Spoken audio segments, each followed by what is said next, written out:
it's a long run, it's many moons, and I'll take it a bit more chill about the commentary because I don't have to put in too much information. So yeah, Cap Kingdom. Um, it's basically the same as any percent, but I will grab the checkpoint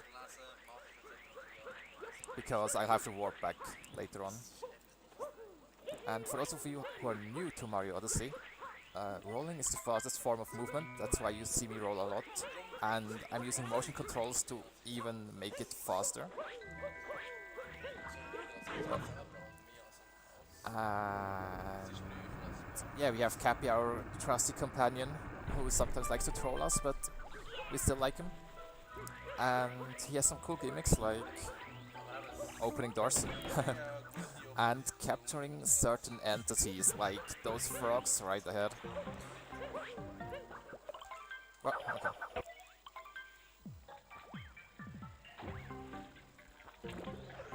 Here I'm doing something called frog vectors. That's like those curved jumps. It adds the speed from the word from both directions and it makes you faster. And here I'm just going right side because it's easier to grab the checkpoint, but I'm kind of messing it up, so whatever. Still faster than messing up left side, I guess.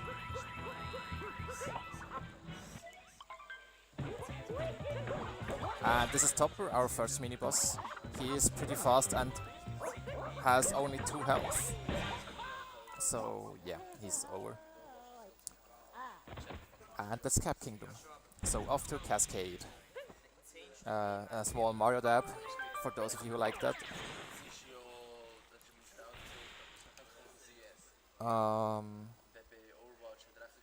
Yeah, what else is there important to say? Cappy jumps, you can jump on Cappy to gain more height, but you can only do it once before landing again or grabbing a moon. Grabbing a moon also resets your cap dive, cap bounce.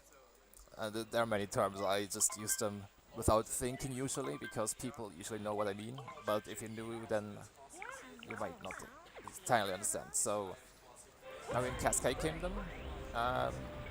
We'll grab our first power moon.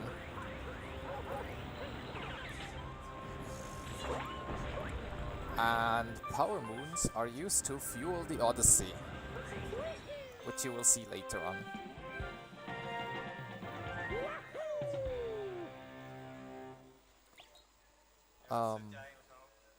Yeah, and this moon is a pretty long cutscene. It is possible to skip it, but that changes the route, and I'm already struggling enough with the route because I'm trying to do it all from memory, and it's 500 moons. It's not quite 500 places that I have to remember, but it's still a lot of moons.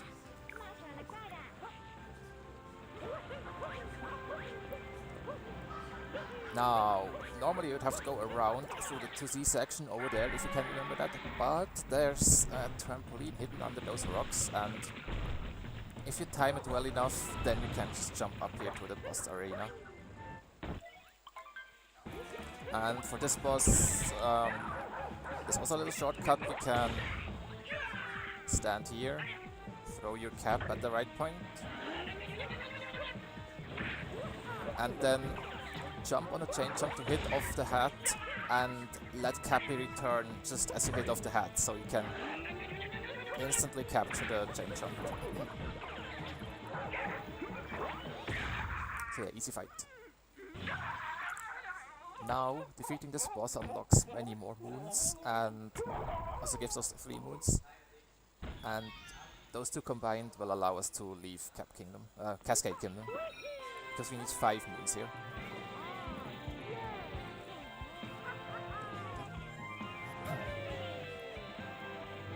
However, we need 500 moons for the darker side, so we could already grab more moons right now.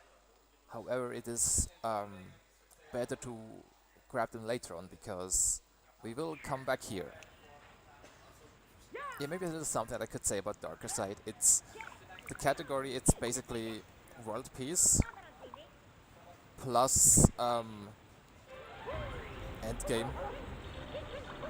And more moons. Simple as that. Because you will grab world peace in every kingdom, which means defeating the boss, and then you will go and beat the game. And after that you come back to open the moon rocks in every kingdom, which unlock many more moons, and usually they are way quicker than the moons that are unlocked on first visit. So first we going through the kingdoms. It's a bit slow paced. We grab all the bosses, all the story moons. They have long cutscenes. But after we beat the game, it's like bam bam bam bam, grabbing moons here and left and right, going through the paintings to skip cutscenes. And yeah, it's really... I really like the post-game stuff.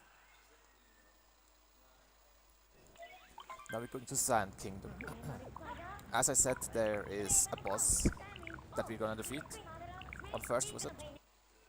We usually do world peace on first visit just because it gives us moons that we needed anyway to leave. And usually there's not much reason to wait. And world peace also unlocks more moons, which is kinda irrelevant, but whatever. Okay, now from now on I have to think a little bit about the route, but usually I'm fine when I grab a moon, then I'm like, oh yeah, I know which one is next. And here we start off with a seed. What? Okay.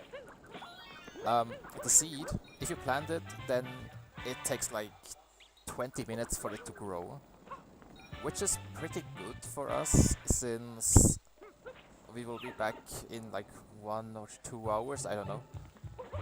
And we will be in the city anyway, so that's pretty nice. Now I have to go here. Oh, I should have grabbed this moon later, whatever. It's fine.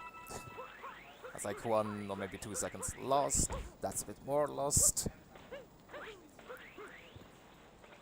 And now we'll grab this bullet bill because, god. Bullet bill has quite fast movement and helps us get over here faster.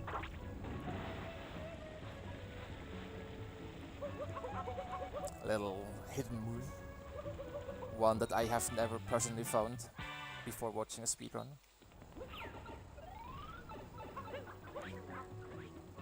And oh yeah, right there you could have done a clip through the pipe or on the pipe, which saves a few seconds, but it's a really finicky clip, and if you don't practice it, you should probably not go for it, and I have not practiced it. It's one of the harder clips, IMO. But yeah, you also saw, I'll talk about that later. There are clips in this game, and you will see one very shortly. And for clips, I actually switched to Pro Controller because I prefer that layout for clipping. And you see this door? Cappy tells us we probably can't brute force it, but we're just, well, we're through. We don't care about it, Cappy. And yeah, what that allows me is to skip the story moons on top of the tower and the moon shards, because they are pretty slow and have long cutscenes. And if we do those moons later, then, oh my god, then the cutscenes are actually getting skipped. And this also fits better in the route because we just want world peace and then leave. So it actually works out quite nicely. Oh, actually we never grabbed the moon shards moon, because moon shards are slow.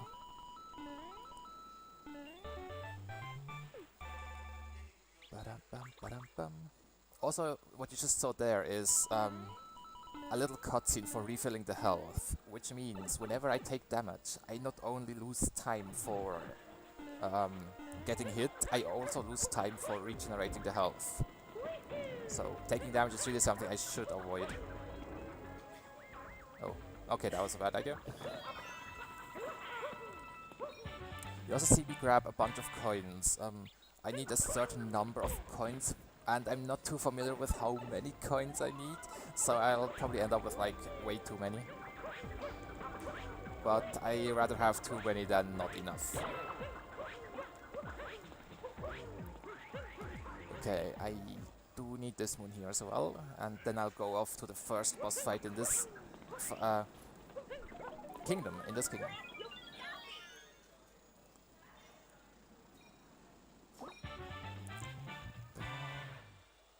And that boss fight is Harriet. And you can actually manipulate her by standing in certain spots, and that way she takes less time before attacking, and if she attacks then she gets vulnerable, so that's exactly what we want. Like here you see me hugging the wall, that actually makes her jump only 4 times, then she throws a bomb. And I also know where she's going, so I can already throw the cap there. And for the last phase I just go up to her, then dive away, and she throws a bomb almost immediately. Oh, there we go. And this fight will unlock the last or the final boss in this area. And some more moons. It will also turn at night. And in Night Sand Kingdom there are actually mummies all over the place who are really annoying. You might see them. You will definitely see them. I hope you won't see how annoying they are. But hey. So first I will go and talk to Jaxi. Jaxi is like a taxi, haha. And we will use him later on for moving around quickly, because he is faster than just rolling, and he unlocks some wounds. Is he fast? Oh, they were supposed to spawn, some mummies were supposed to spawn there, I'm not quite sure what happened. But yeah, there, I paid him 30 coins because he has to make his money as well, somehow. Okay, slots. I throw my cap out, start the slots, and then I just let my cap come back. That's a pretty easy strat for getting the right slots, because it's always moon first, so it's really easy. Now we're gonna go ahead and actually grab that story moon that I was talking about earlier. And you see that this power line wasn't there before, because the game assumes you already got this moon, so it's like, yeah, might as well go up there with the shortcut, and we just straight up abuse that. Also, we're skipping a cutscene that would play right now, I believe. This is right, yeah, this is right. And yeah, you just saw how annoying the mummies are. Well, I could have dodged that if I had paid complete attention, but that's fine. Just another chance for you guys to see how the health refill works on the next moon.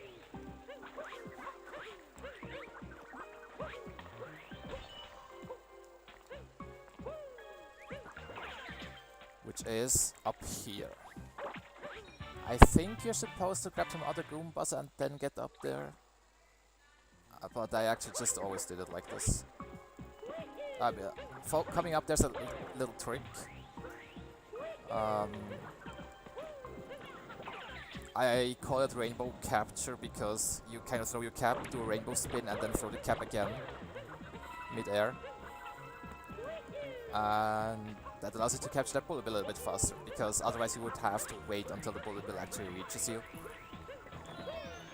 Also, if you ever see me do spin throws, that's because they have a little bit more reach and are faster, like reach the enemies faster, or captures.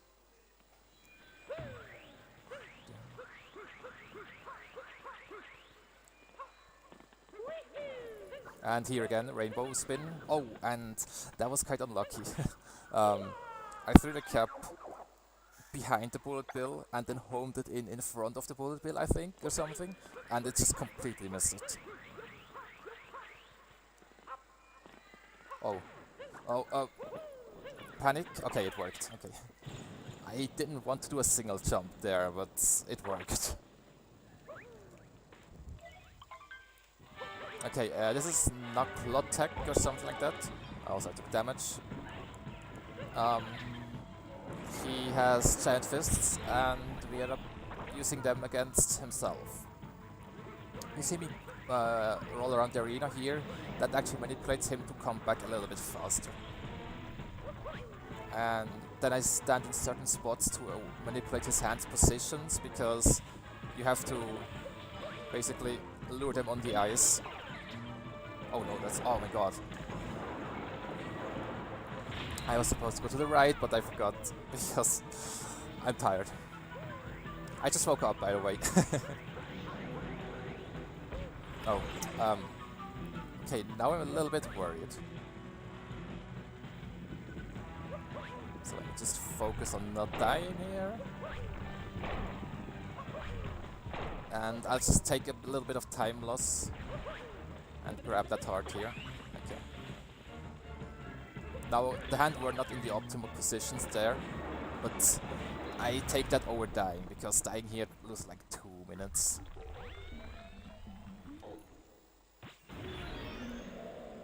Okay, you see me manipulate the camera a little bit here, because the moon is not active until it is on camera for a certain amount of time. And it takes so long for it to fall down from the sky that we're just... Nope, we don't want to wait, we just put the camera on you and we jump up to you. And yeah, that's World Peace and Sand Kingdom. So if we come back now, we can open the moon rock. After we beat the game.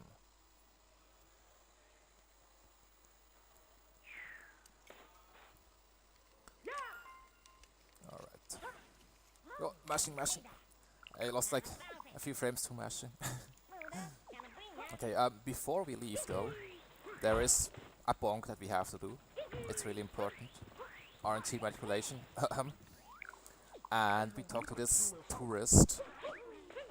And it looked like it did nothing, but it actually activated a trigger that will make him travel to different kingdoms. And whenever we meet him in a kingdom, we get a power moon. Oh, also important, I have to choose wooded here. Do not forget to choose wooded. Choose wooded, choose wooded. Sometimes it's really hard to remember. I'm kind of used to it now, but at the start I was really struggling with this, also in other categories. The reason why we choose wooded is because it changes the painting order. Like usually Metro painting goes to wooded, but now that we chose wooded first, it goes to lake. And that is important for the routing. I didn't make the route, so I don't know the details, but I just believe the guys, the routers. And now we're going to deep woods. You see me move far ahead, because depending on where I fall, I spawn at a different spot in deep woods. Now we're gonna grab this moon, then we're gonna activate a robot to spawn a nut. He should be somewhere around here, yeah. Then we're gonna grab this. Oh no, it's over here. Dang it. This timer moon. You will see what we'll do with the nut in a second. This darker side route is also pretty new for me, so I hope I will manage. Oh my god, please don't bonk. Okay, the nut is still there. Yeah, nut is almost disappearing. I think that means I'm slow. But the T-Rex is right here, like on the perfect spot, because now I can lure him. Come on. Lure him into this rock. And then knock him out with the nut, because a nut is really strong. Do this ground pound, and now can collect a bunch of moons with him. First this little rock here. And also those big rocks that he just destroyed, they are only a T-Rex can destroy them, there's no other way. And if the T-Rex is in the right position, then it's a really quick move. And since we're already in the T-Rex, we might as well grab this one. Nice hitboxes. And now we're gonna leave Deepwoods because most moons are slow off, except for those that we grabbed. And depending on where we leave Deepwoods, it once again changes where we arrive at the top. Because this is a pretty neat spot to arrive, since there's a moon right here. And we can continue on the normal any percent route.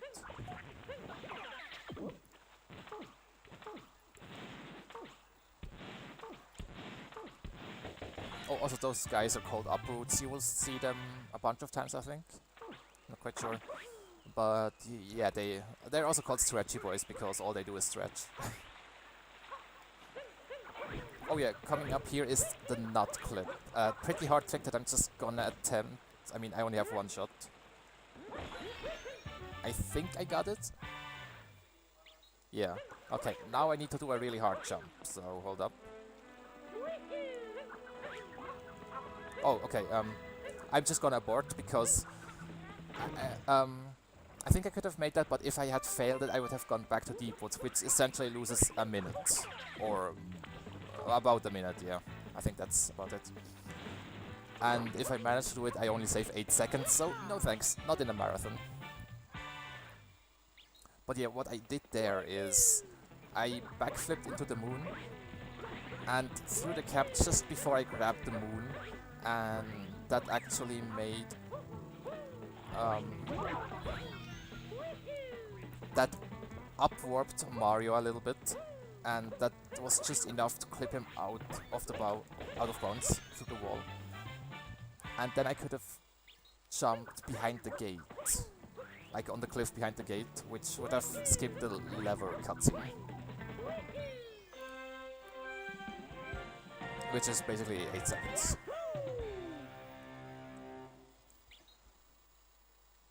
But hey, at least I got to show off how it would work. That's pretty cool. Because nut clip, you only get one shot at it, and if you fail, then you can't do it anymore on this file.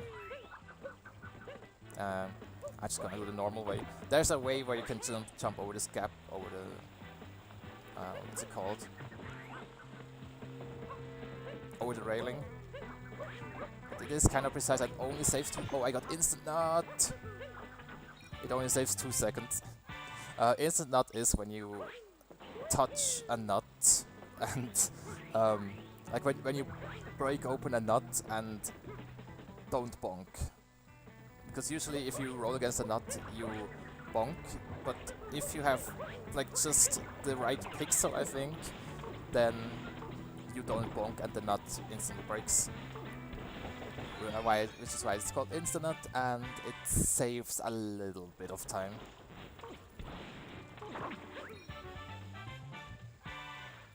And I have just the right amount of moons, that's great.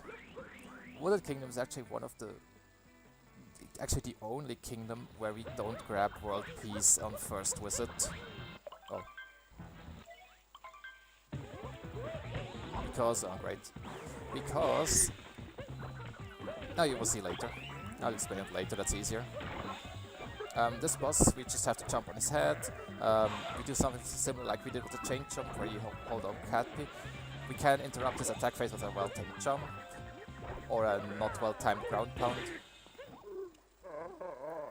So not too hard overall. Like, all of the moves are relatively easy, but they're also just mini-bosses. And they actually have refights, so we will see all of them except for one. Yeah. Because that's another story moon that we're gonna skip. Actually, we're not skipping the moon, we're just skipping the fight. That's the fun part. Okay, so that's Wooded Kingdom. I have everything here, yep.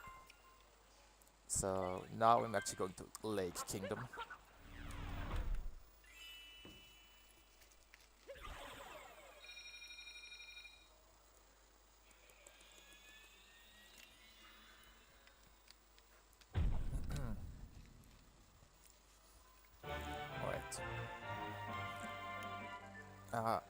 I do have some notes, so I might check on count from time to time, but I'm pretty sure I'm on the right path right now.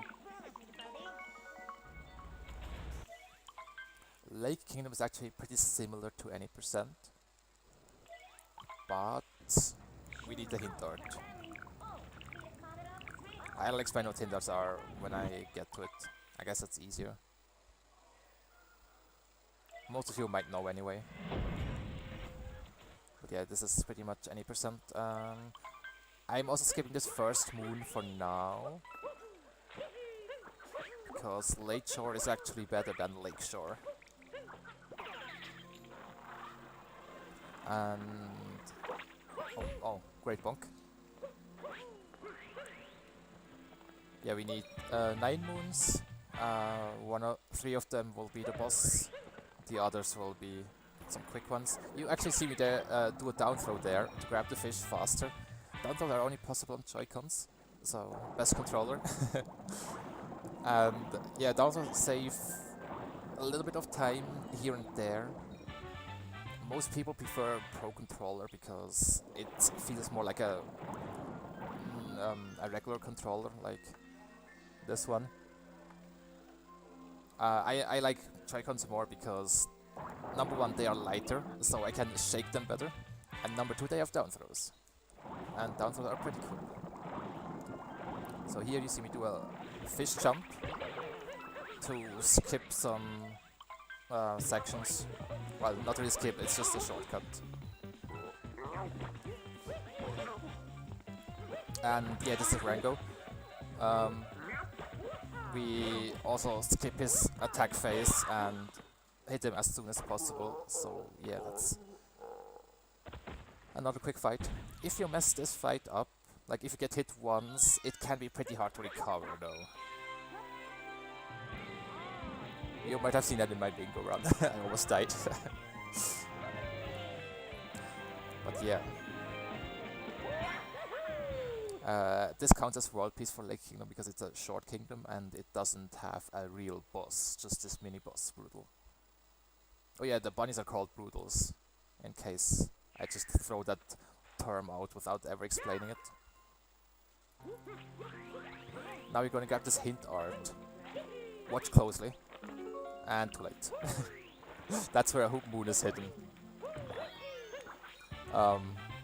And yeah, the hint arts are usually too slow for like any percent because most of them are revisits. And obviously in any percent you don't want to revisit. But since this is darker side, we're gonna revisit everything anyway. And if the hint arts are on the way, they are like really quick moons. Even if you have to watch at the hint art first. Look at the hint art first. But yeah, next up is Metro Kingdom. Nothing out of the ordinary here. We're definitely not gonna get attacked by Bowser. Don't worry, guys. And yeah, we're just talking with Cappy. Nothing's happening. Oh, something's out there. I don't know what, because I skipped the cutscene. But, oh, I saw a ship. Maybe, is that maybe Bowser? Nah. Oh, hey, it is Bowser. And yeah, he found us, we found him, I actually don't know. But he attacks us, and we attack back. I should probably explain the fight instead of doing some lore stuff. We can instantly grab the hat by jumping into it and throwing Cappy. Oh, this is a bit tight. Yeah, I knew it wouldn't work. Let me do a damage boost here. There we go. If you go behind him, then you can manipulate him to only jump one space. Look at him right now. One space. That saves a couple of frames, maybe a second. I think over the course of the fight, like 1 second or half a second, I don't know. But enough to just do it, because it's not that hard. And that's Bowser. Now, I think even though we won, he still shoots our Odyssey and we crash into the Lost Kingdom. Which is probably the most annoying kingdom. both casually and speedrunning wise, because one little mistake and you are dead. Because there's this purple goop everywhere. Okay, I do remember the route, good. It's quite different from any percent. Oh no, that's fine. This is called the meme tree because it's quite hard to stay on the leaves. And it's the most important tree in Odyssey. Or, yeah, in Odyssey speedruns, because it's a pretty cool shortcut. Usually in Lost Kingdom there's this bird called Klepto, and he steals your cap if you just want to go the normal casual way. But if we do this meme tree jump, then we can just skip the trigger. And where I am right now, the trigger is not. Basically, they only have a certain area with the trigger. Not sure if intended or not, the skip. But hey, we take it. Okay, I don't want to grab this checkpoint because you will see we do a death warp here. Death warping, if you're next to the death plane, is a little bit faster than warping. And it loses you 10 coins, but I have more than enough because I'm worried about coin counts. And it just puts me back up on top again. That's pretty convenient routing. That's something that I like about Lost. Wait, I'm not supposed... Oh my god. Let me just go back to the route to make sure that I won't forget this. I was supposed to... Oh, hold on. Let me just warp back up, just to make sure that I don't forget anything. What route was I thinking about? I guess that was some bingo route that I came up with. But yeah, let's just pretend I death warped and now I'm gonna grab this moon. Hold on, I'm gonna grab the shop first and then I'm gonna grab that moon. Jesus.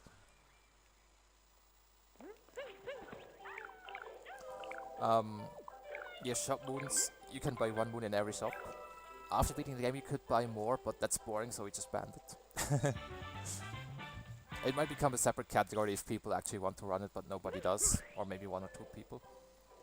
So yeah, now pretend that I'm gonna grab the 3 moon right now. Okay, grabbed it. And now I can go down here. Grow some flowers.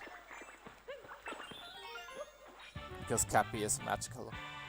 They can instantly grow flowers for a short period of time. And then they ungrow again. And now you actually get to see Klepto.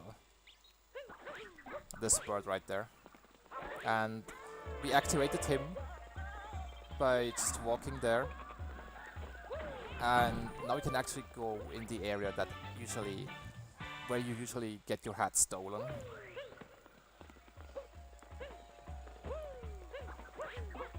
Nope. Oh, 3 physics are pretty weird in this game sometimes. Like you can't grab them anywhere. You cannot grab them everywhere. Oh, come on. Let me do... I think this should be a save. I think this should be safe. Yeah, okay. There is an explanation for that. Because... Hold on. Because... this is Death Warp, by the way. Because... you can do wall jumps basically on any wall. But if it's a corner... Or... Let's say... a round wall, like a curve in the wall, then it does not work, wall slides or wall jumps. And trees have many curves or corners. Now, here's a pretty cool trick. I don't even know how to explain this. We basically, yeah, we do that. We hold Cappy out, we grab the key, and then we go back to Glidon. And that spawns this moon. Usually you're supposed to grab a wiggler, bring the wiggler all the way here. Wigglers are slow, by the way, really slow. And then grab that moon, which makes it a really slow moon, but this trick makes it, I think, just fast enough for this route. And it's cool. Now let me just quickly check on my moon count. It should still be fine, but... If I actually miss a moon, I would be happy to know where I missed that moon. Oh, on the completely wrong slider. But there's cutscenes anyway, only. Oh god, it's loading all the slides. Okay, this might take a while. I guess I'll watch it in the next cutscene. And yeah, this is... Now we're finally in Metro. And... you see this giant wiggler up there? Yep, he's our first boss. Who would have thought? Our first boss in Metro. Our only boss in Metro. That was close, but I got this. And yeah, this is Night Metro. Rainy and dark version of this kingdom. It only has a few moons. And... oh wow, okay. Barely missed the the top, but if I had bonked, then I would have died. So I guess that was pretty lucky still. I was like, I just had barely the right angle to not bonk, and just barely not enough height to make the jump.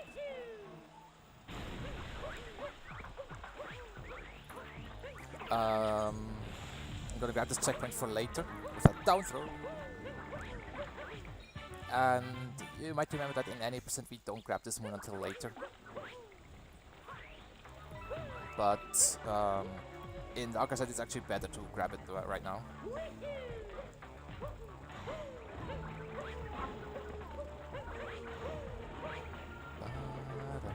And this is City Hall, it's a big tower, and yeah, if you fall then you lose a lot of time. And there's actually a kind of scary jump here. But if you know what you're doing, then you usually won't fall anymore.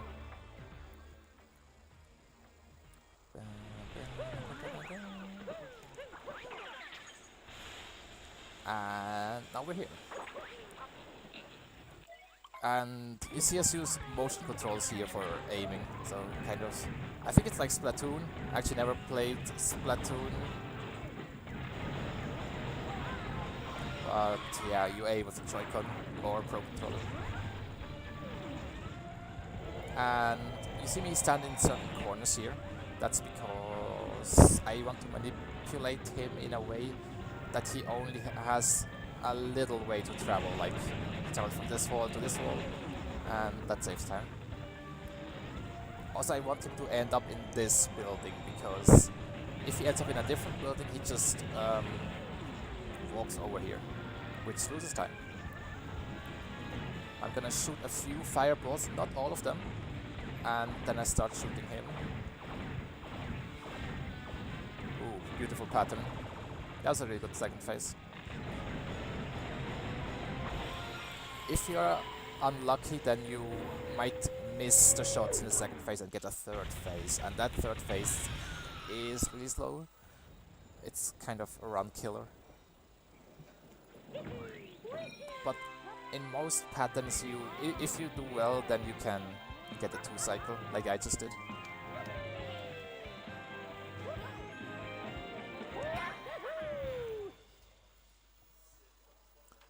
And yeah, now we saved Metro basically. It's not world peace yet, but we made a day.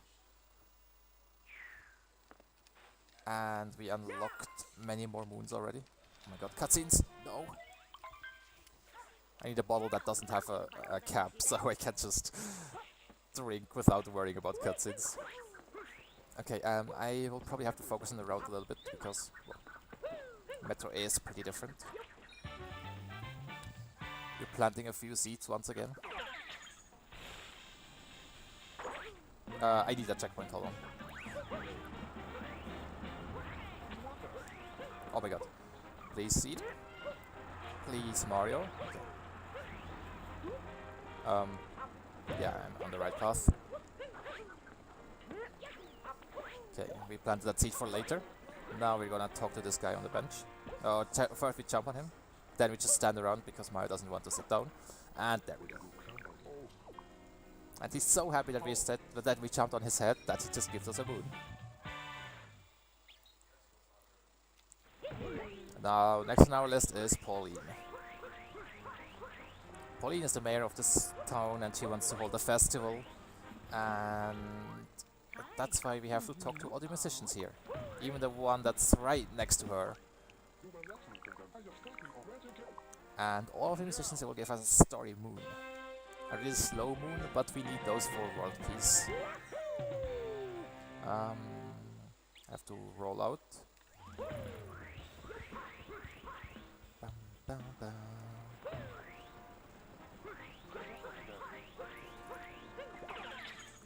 bam. You might know that there's a moon in this chunk of metal. We're coming back here, basically. And we will have more than enough time to grab it. So we just grab the checkpoint and this man who says OTEP.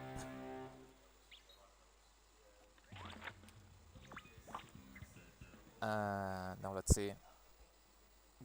Planting another seed and grabbing another musician. You see, we're trying to go really fast for world peace because we really want world peace before really collecting the moons. Okay, there we go. Seeds can be a little bit weird to plant, especially like if you throw it over the pot, then it takes a long time to grab it back. If you don't throw it far enough, then it's not too bad. Alright, now I have to warp up, grab a few moon and another musician. Also a hint art.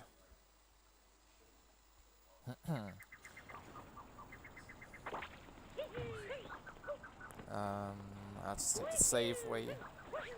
Because if you bonk here, then you're unhappy. At least I am unhappy if I bonk there because it's so annoying. Oh, okay, that's okay. That's fine. That's just annoying, but... bullseye!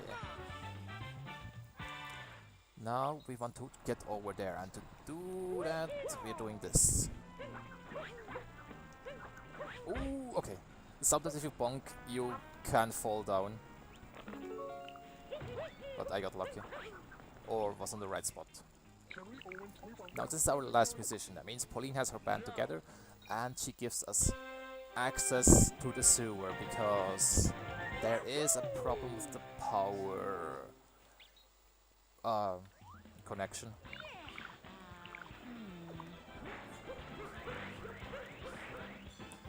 So we're gonna fix that, because we're a plumber. Oh my god. A bonking plumber.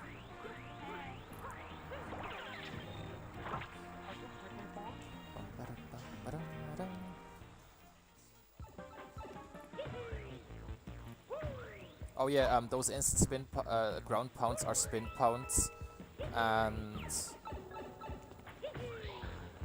they are faster than ground pounds.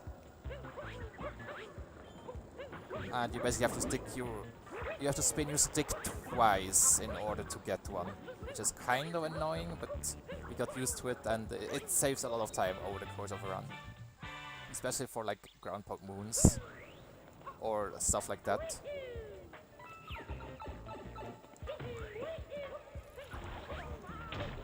And yeah, here we actually see the problem with the power. New Donk City power. There were giant piranhas just, I don't know, growing here. It's pretty weird. I guess they are leftovers from the Wiggler. It was power rain. Terror rain, I don't know. he was just talking in the building, it was not really a rain. Okay, now we're gonna push this button. And everyone's happy. Not so happy that it is world peace or kingdom peace, but happy enough to hold a festival for us, Wario. Also you see what power moons are really used for, just power, energy power. Okay, now I should need 5 more moons, if I remember correctly, to leave the kingdom. 4 more, okay. I think that's fine. I might just misremember. And yeah, enjoy the music. This is like a Donkey Kong style level.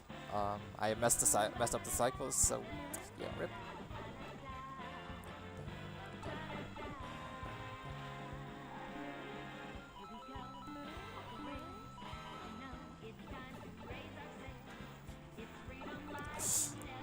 Trying not to talk too much so you can enjoy the music.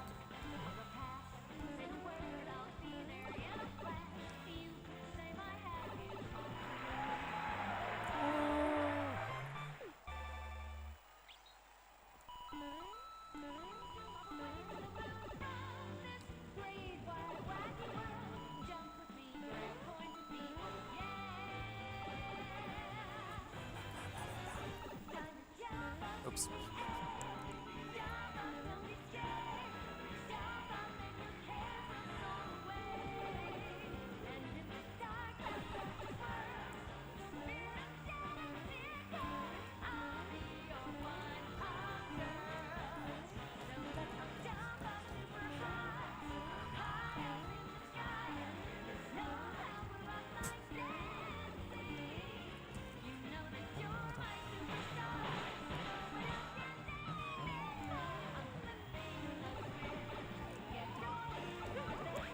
Well, okay. I'm sorry, but that's never happened actually. Like usually I just bump on one of the attendees' head. But yeah, that's the power moon that gives us world peace.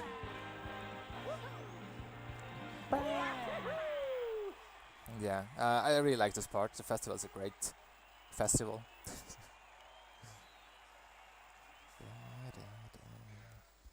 And yeah, once again, this is world peace, so once we come back we can unlock the moon cube, moon rock. But before we leave, we remember when we talked to this guy? Yeah, now's the time to earn what we saw with that talk. And yeah, Power Moon. And he actually goes to the next kingdom now, which is Cascade? No. Luncheon? I should probably know that, but I mean, if I follow the route, then it's fine.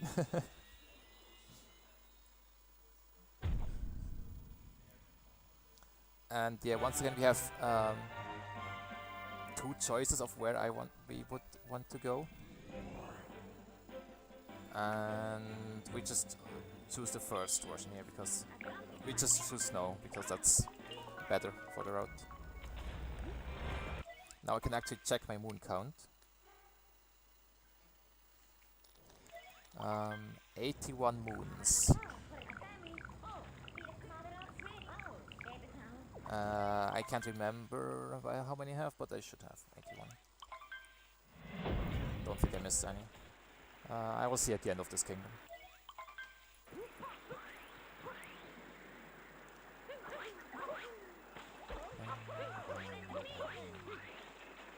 We grab this checkpoint for later, once again. Checkpoints are pretty important in this category because you can warp around so much and it's really convenient. And here another hint art. Oops. Now, go up here.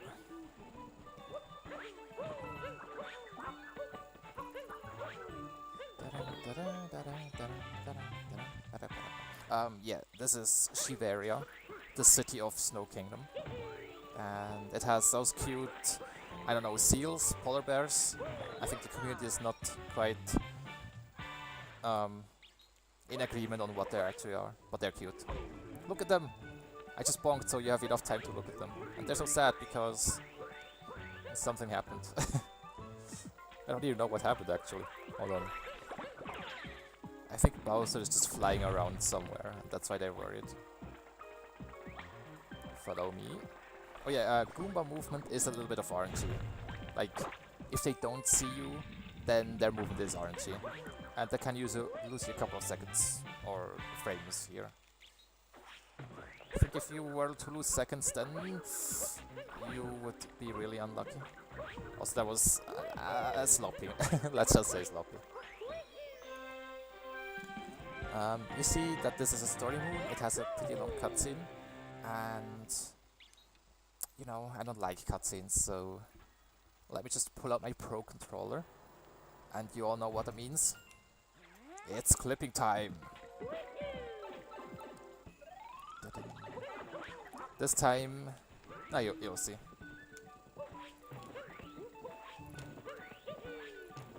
There we go. Third try, not too bad.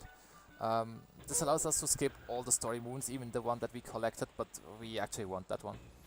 And allows us just to go just straight to snow. This bound bowl. And bound bowl is the requirement for world peace. And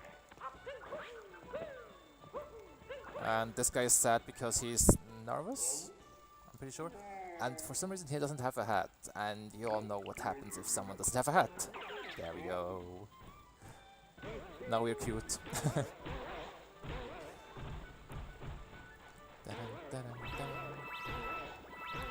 And yeah, those are Shivarians. They don't have special names. And they like to bound. I think that's a word. Probably should be a word. And they also like to race, so they just combine the two and create a bound ball. Type your guesses in chat right now. The time is recorded on like the millisecond. And that's a fun game to just try and guess what the runner does. Keep in mind I'm rusty.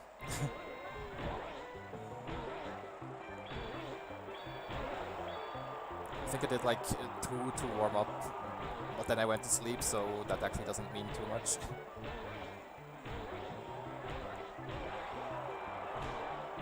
Pretty good first round. Right as I said that, it's still fine, it's still fine.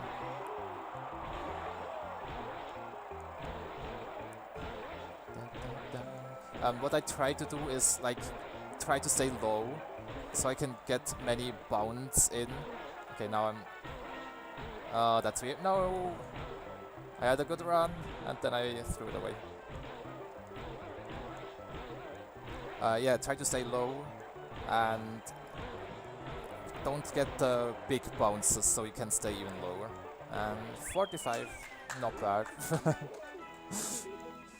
I think that's around my average.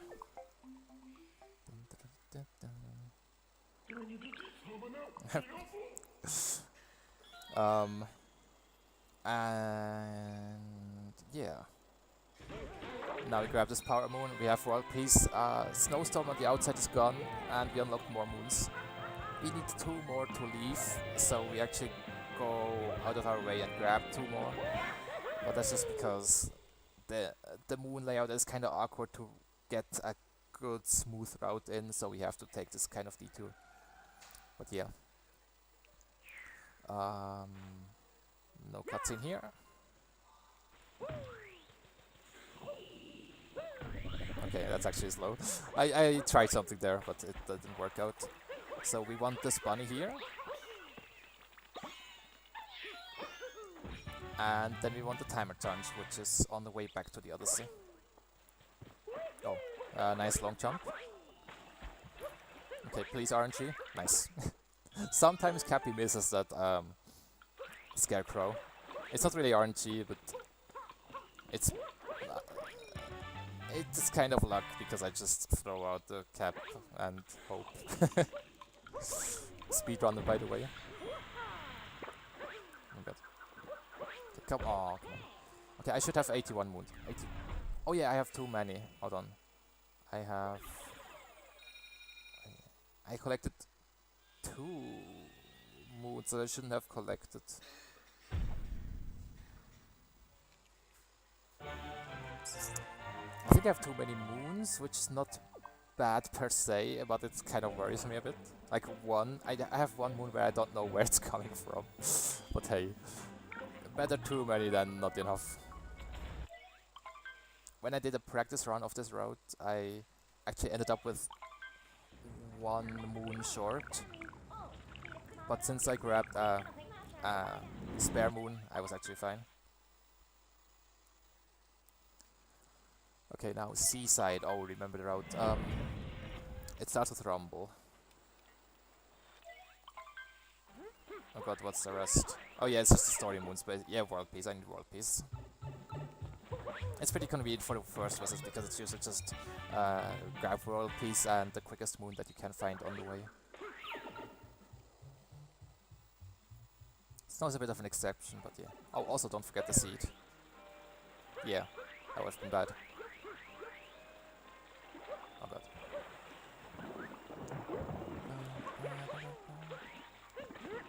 A little bit slow, but that's fine. Kobe? Yeah, Kobe. Now we grab some notes because they are right on the way. And then we go behind the story moons.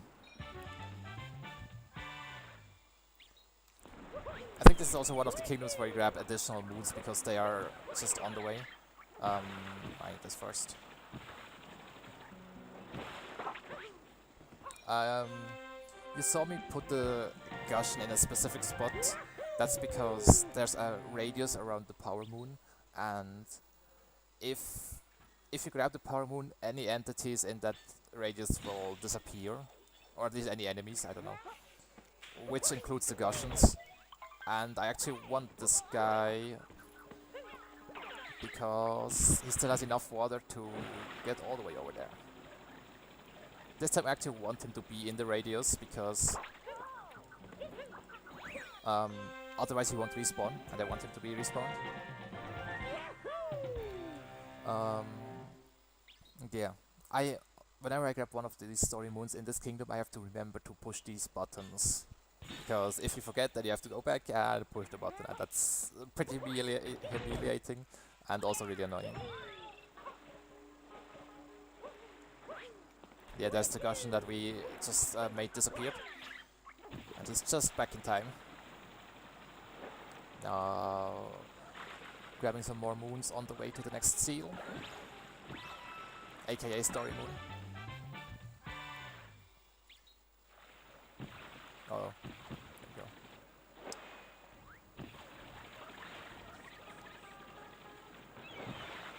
we go. Oh yeah, something that I should mention about the Gushins, which are those octopus thingies, I guess. Whenever, like, they have a certain amount of water, and water gets refilled if you touch water or if you grab a multi-moon. Grab a moon as Gushin or grab a checkpoint as Gushin. So that moon didn't count because I grabbed it as Mario, because Gushins can't talk to Toad. And whenever a Gushin lands, that determines how high he can fly upwards. That's why you sometimes see me landing on higher spots for no reason, but it's actually a bigger reason. Oh, and I put him again once outside of the story moon and grab that checkpoint to refill my water. Now I have to place him here. Grab this moon without taking damage. Once again refresh the water. And Gushin are pretty fast, especially because they can just ignore all the terrain. And especially for water it's pretty useful.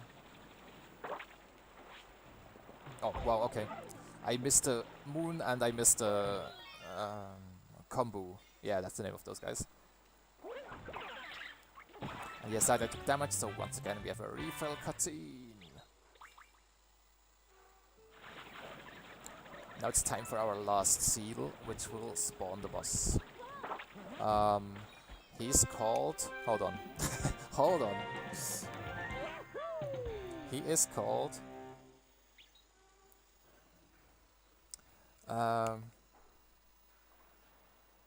Brigadier Mollusk Lancer III, Dauphin of Babylon. There we go. Thanks for whoever wrote that in the notes.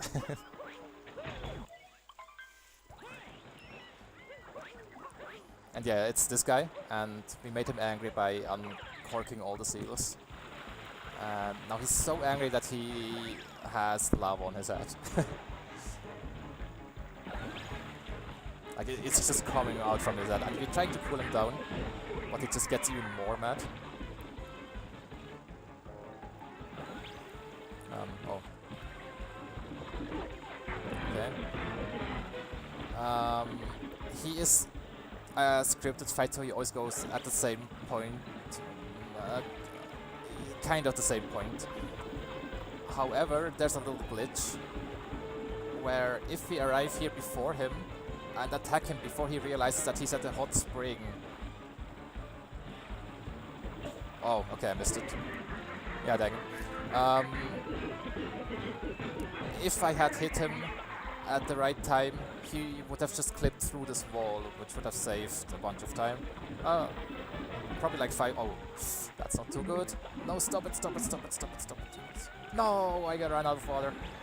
Okay, that's really awkward if you missed that, because now you have to follow him. No! Okay, that's... Oh my god. Where's the next Gaussian? Oh, this is terrible. Oh, he's... Oh my... I have to go back to just grab a Gaussian. Jesus.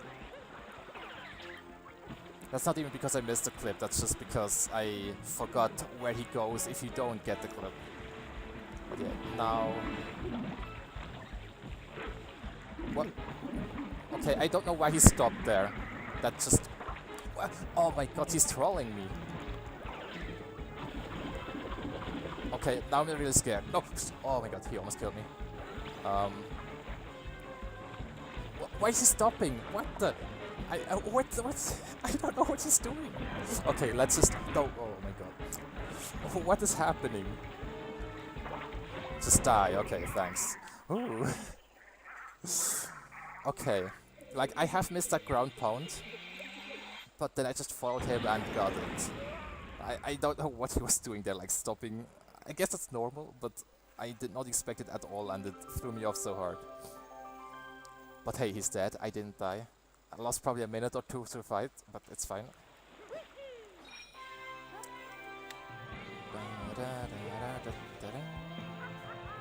Okay, let's see.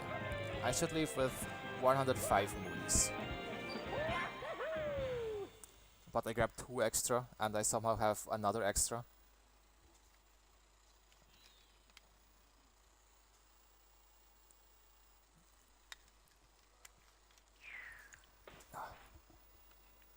Also, if you grab World Peace here, then we have this beautiful sunset and Cappy says something. 14 moons.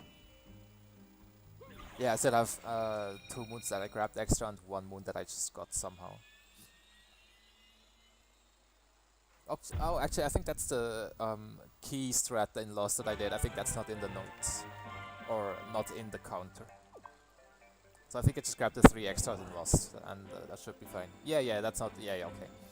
Now I know what's happening. Okay, next up, Luncheon Kingdom.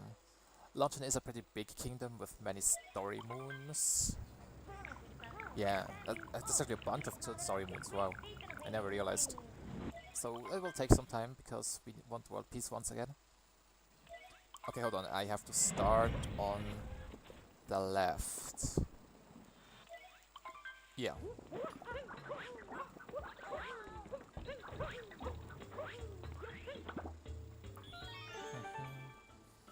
And yeah, maybe something about luncheon. It's like a very colorful kingdom. It's all about food and festive activities, maybe? I don't know. Mainly about food. And oh my god. Okay, perfectly planned. Oh my god, okay, I did not plan about that secret block there. Kaiser Odyssey confirmed. And hey, it's our friend Spirit who doesn't like us anymore. And this is a refight, which means the fight is harder than before. And you know what changed? The arena is a square and not a circle. Can you believe it? How does Nintendo expect us to deal with that? It's just... too easy. Also, I tried to grab some of those coins, but I got a bit greedy and lost a little bit of time, but it's not even a second. It adds up, but yeah. It's just a marathon run.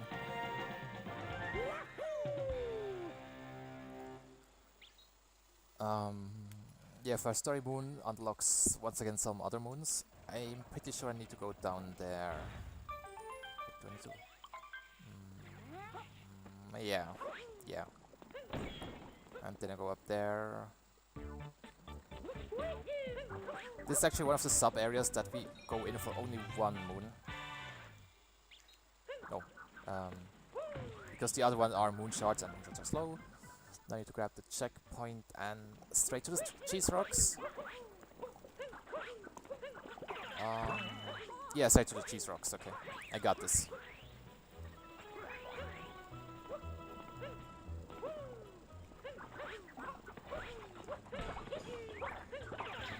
And yeah, we grab one of these hammer bros because they are pan bros. Because they are the only guys who can actually delete this cheese. And there's actually a clip where you can clip into that cage, but it's either slower or too hard to actually bother with it. Don't ask me. But hey, another story moon. Another big cutscene. And another couple of moons unlocked. As you can see, we even unlock a bunch of land. Fun fact, that that land is below the lava and you can actually go there and interact with it, but it's just, there's nothing there. No enemies, the torch is not there. It's just boring. Still fun. No, wrong direction. Just remembered in time to actually change the direction. Because we want to get burned. And to get the sub area. Mr. Spin Pound.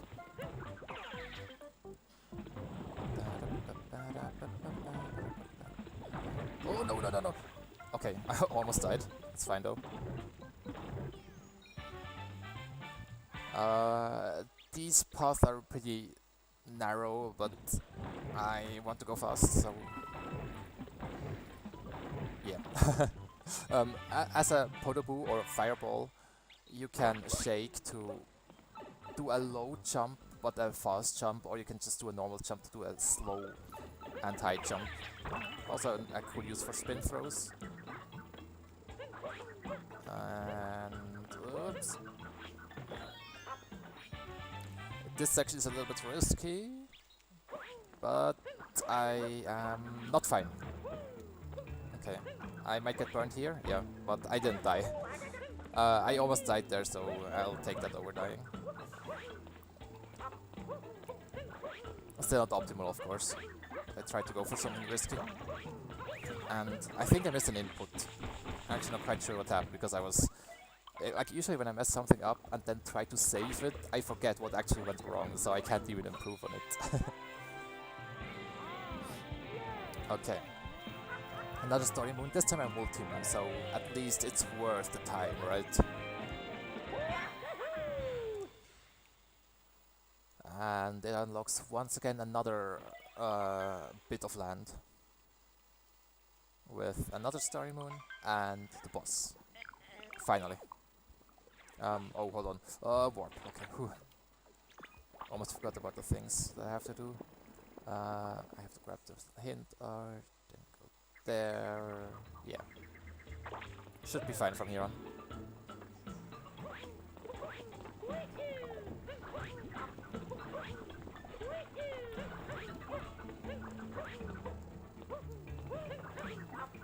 Uh-oh. No, come on, mate. Oh, I hate the... like, the mountains in Luncheon have such weird physics. Sometimes you can stand on them, sometimes you just... sometimes it's just a slope. But yeah. we just have to try to jump on them and not wall jump off them or whatever.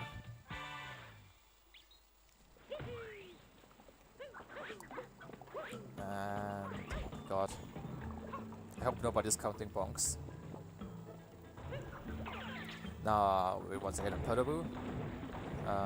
They are actually really fast in lava, and, well, our only way to move in lava, actually.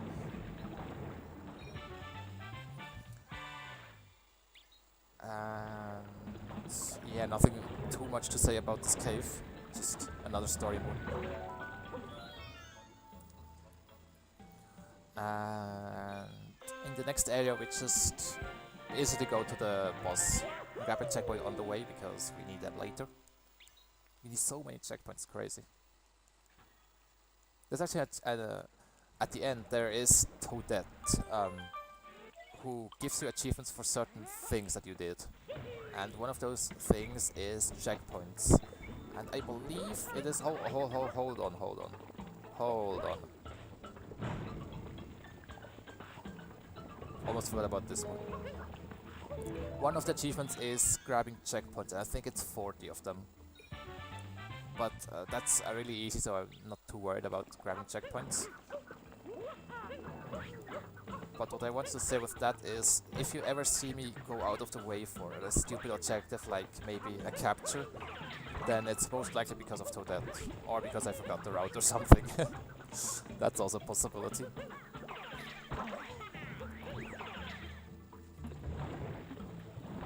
No, I didn't make it in the cannon. Okay, now I believe I have everything. And we see Cockatiel here, colorful bird who likes to cook, eat, both, and it also has weird hitboxes. But that first phase went pretty well. And yeah, you can interrupt the walking around phase by just jumping in their belly. And then dash up the pink, whatever it is, I don't want to think about it, and jump on their head. The third phase is probably the worst part of this fight, because it's sometimes really hard to hit. That was actually a really good third phase, but sometimes you just jump like 3 times on their head and it still doesn't hit them. But hey, that was a pretty good fight. You know, I would be curious on what pace I am. I mean, I know I lost a bunch of time in Seaside, but maybe before that, I think I wouldn't have been on a too bad pace. For my standards, I'm far away from world record, so don't get hyped.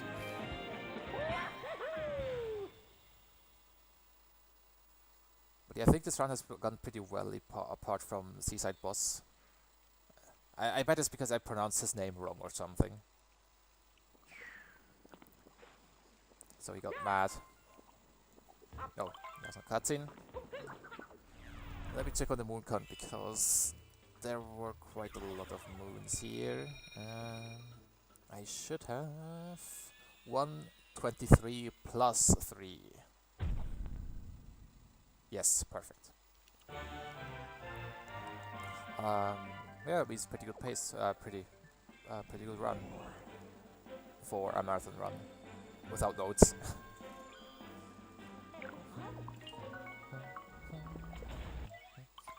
Oh yeah, I also forgot the route in Lost, so that lost me some time.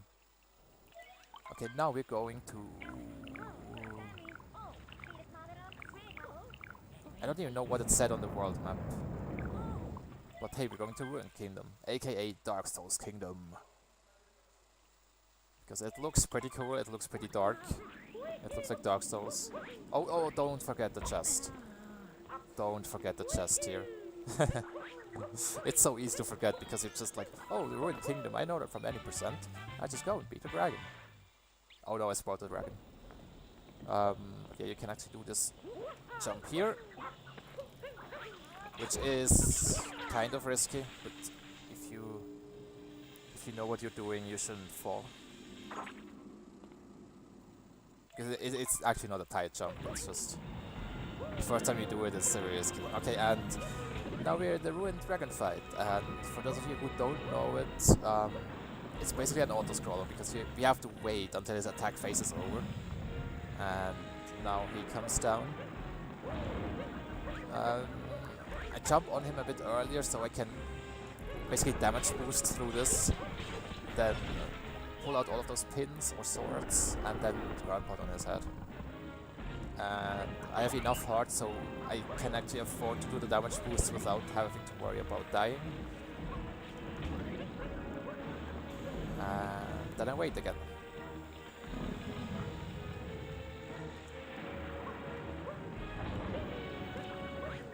So yeah, it's not the most exciting thing, and while you can lose a few seconds, like this, you don't lose a lot of time.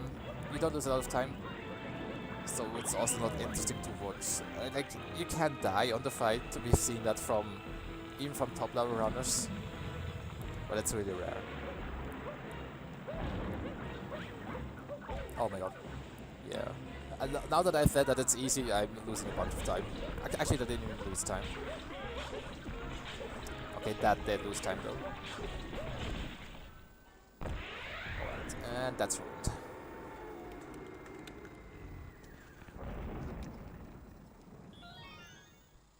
Hold on, let me grab the multi-moon first.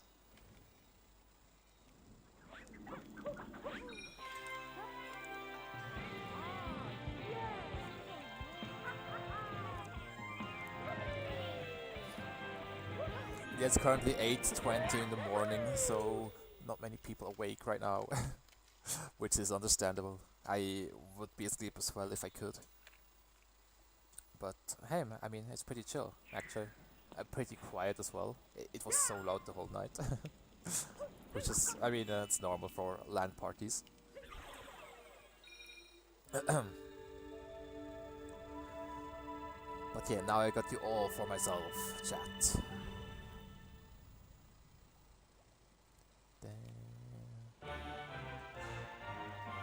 Yeah, then I would assume that some people will wake up over the course of the run because it is a long run.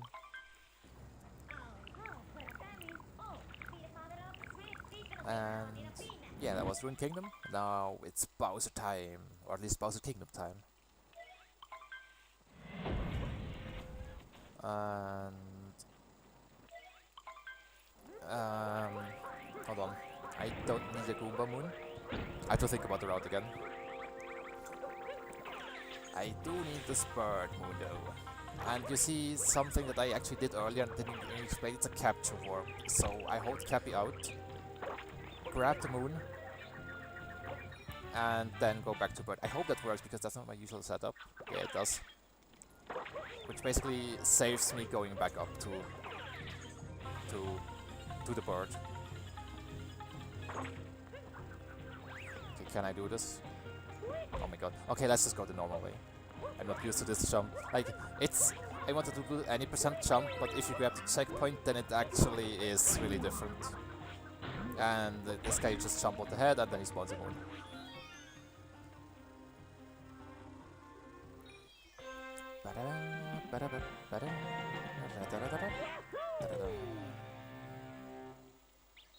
And yeah, Bowser Kingdom also has a bunch of story moons. And yeah, lots of cutscenes.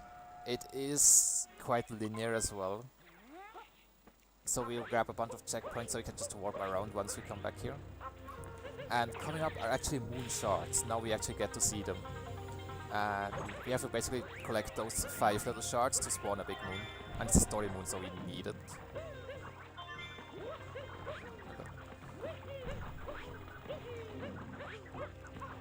And I can do a little strat here, hold on.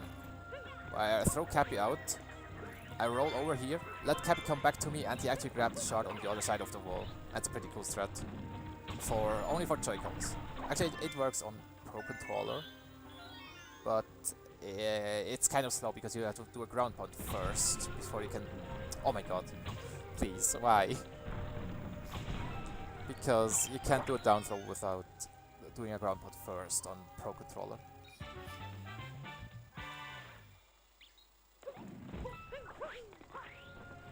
Grab some more moons here, because we will need them later anyway.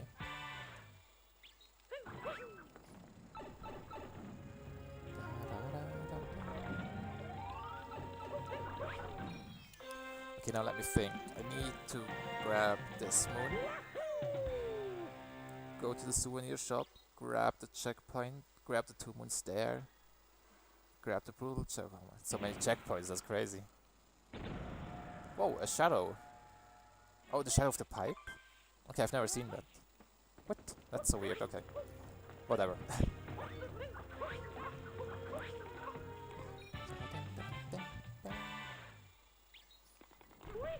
I don't even think that I was that fast. That maybe it was just the perfect timing, right as the pipe disappeared. Yeah, now we're gonna grab some moons here. Because we are a statue, and if we bring the statue back to where it belongs, then the statue is happy.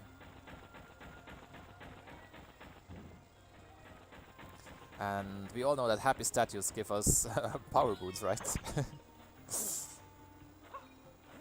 Oh god. How did that work? Okay, now I'm trying to go back out through this hole. And of course I don't get it. There we go. If you get it first, it is faster. I actually just learned that trick yesterday, so...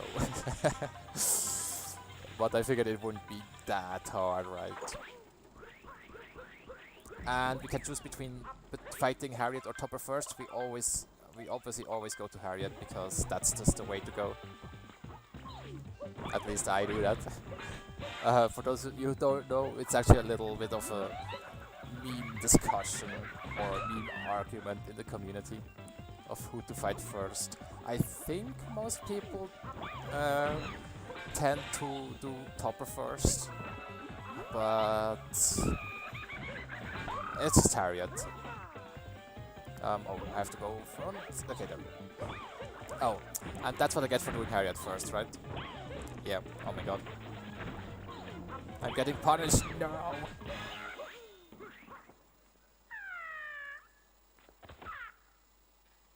Also, I think those two statues are, yeah, they are reference to some, I think, Japanese lore. I think it's the God of the Wind and God of Thunder. I'm not too familiar with it, but I once saw them somewhere and I was like, hey, I know those. Oh, I left! No! I thought the fight was over! No! Oh my god. Okay, he's there. Is it this one? No, this one. Oh my god. That's embarrassing. Like, I thought the fight was over, so I just rolled away. But I should have been there to prepare for the next phase. Also, yeah, you saw how Topper was harder because he had more hats and 1 more health. Harriet was harder because he had 2 bombs on her hair. And the bombs actually had an angle, so it was harder to knock it back. Which you saw because I messed it up in the end. Alright. Next up is boxes, moons, checkpoints, and birds. Yeah. I just have to remember for myself. I do need this one as well, yeah.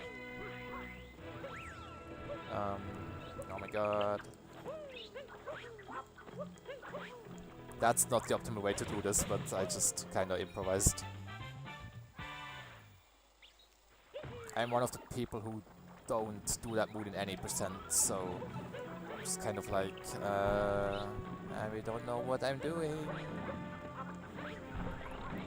Ignore the bird for now. Activate the ogre. Oh, okay, I almost fell into the purple group. That would have been terrible. Especially since I skipped the other checkpoint.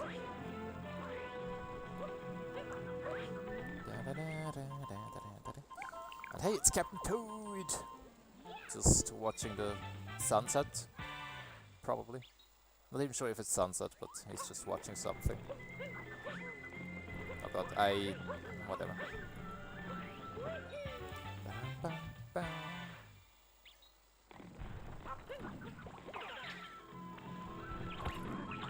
Oh, okay. Not what I planned, but I'll take it. And yeah, those are Pokeos, by the way. I never explained those. They can poke walls and climb up quickly. Pretty cool enemies. And they can spin. It's so cute. I hope that this doesn't lose time, but it's so cute. And they can also poke holes. And sometimes there are moons in those holes, which is really convenient. I hope I grabbed the checkpoint. I'm pretty sure I did. Oh my god. No, no, no, no.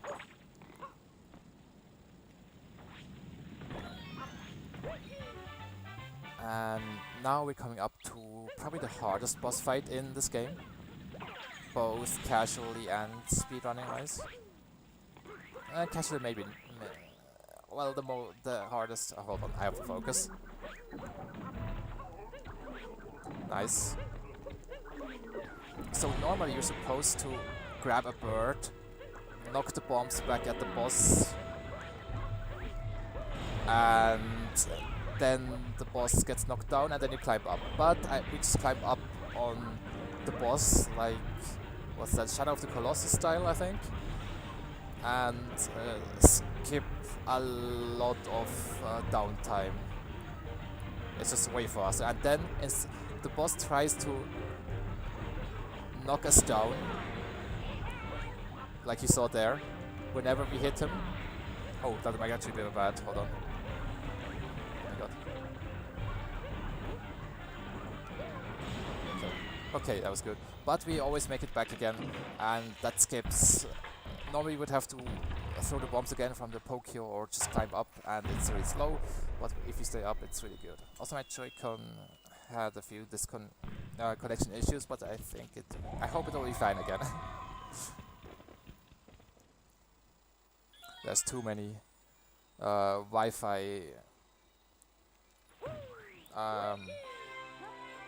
machines. No, Wi-Fi. Oh, what's the word? No, I don't know. But yeah, too many Wi-Fi signals here, and I think those interfere sometimes with Joy-Cons. So if I ever die, I'm just gonna blame it on that. But so far it has worked perfectly. I think I had a few issues during the fight, but I somehow managed to do it. Wait, do I need this moon? I need this moon, yeah.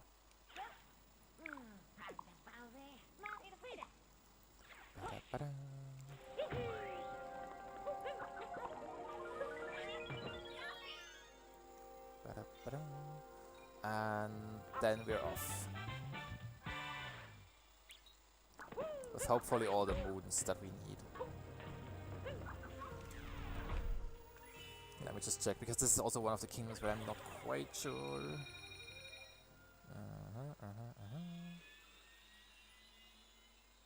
145 plus 3. Yes.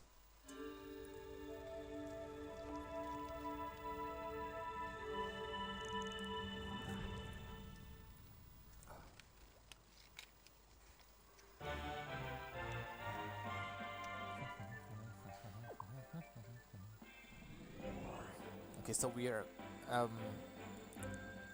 closing into the end of the normal run. And then when post-game begins, that's where the real fun begins. Because like, I feel like you would know most of the moons that I grabbed when you do, if you know any percent and world peace. So it's not really anything new, but in post-game there's so many new things. Please don't fall. Ooh, barely.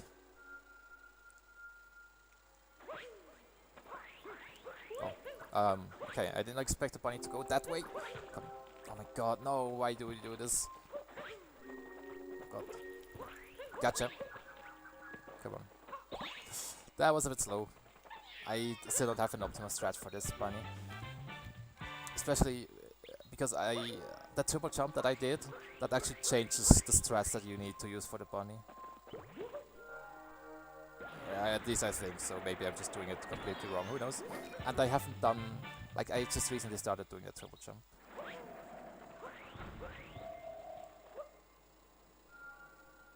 Also you see we do some vectors here as well, like I explained with the frog vectors at the start. And on Moon it's actually really visible how it accelerates you in a weird way. Grabbing some rocket flower, oh my god. Grabbing some rocket flowers, or only one, I guess that's fine as well. I also do a vector here, just to gain some extra speed. And now we're coming up to the moon skip. Oh yeah, that's actually something I should explain. Normally you have to go through the moon cave, which is really long and has some slow moons.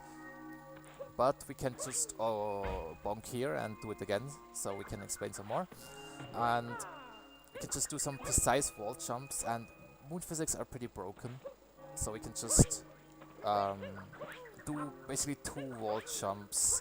Like normally if you do 2 wall jumps you have to do it from walls that are opposite direction, but somehow we can do it on walls with a orthogonal angle, I think that's the word. And yeah, since wall jumps are so high on moon gravity, it allows us to just skip all of this, all of that cave, which is really welcome. Well, to be fair, the cave is cool, but it's slow. And especially in any, but we don't even need more moons, so we don't want that.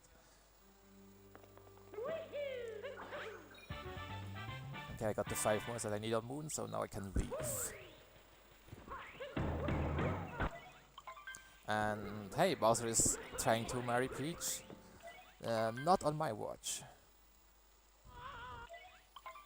So now we get to do a refight with Bowser. And it's basically the same fight, but he has this really annoying phase where it just spits fire, and we have to wait. And the hitboxes are so bad, so you could just do the smallest jump ever. You can even roll over the fire. And yeah, I don't know why they added that. Maybe if it had a bit bigger hitbox, I would be fine. But what they did now, it's just waiting for us. Oh, also they have some fire tails, fire stuff, which is pretty cool. Let me try to roll over the flames here. Ah, okay, I missed. Well, let me not try it again, because otherwise I will die, since I'm doing a damage boost here to make it easier to grab this last hat.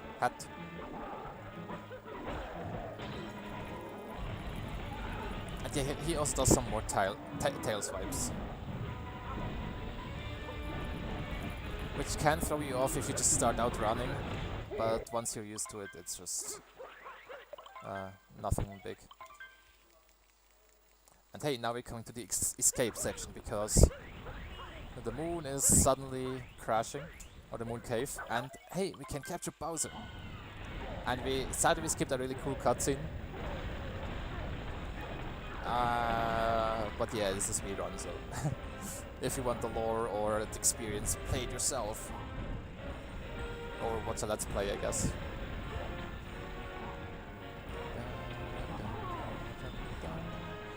We can do a little skip here. You can throw fireballs by shaking, and since they have a lot of range, they're actually really useful compared to the claw swipes. Now coming up to the 2D skip, pretty famous run killer. It's not really a run killer anymore, but oh no, please don't. Okay, I got worried because I might just have jinxed it there, but I didn't.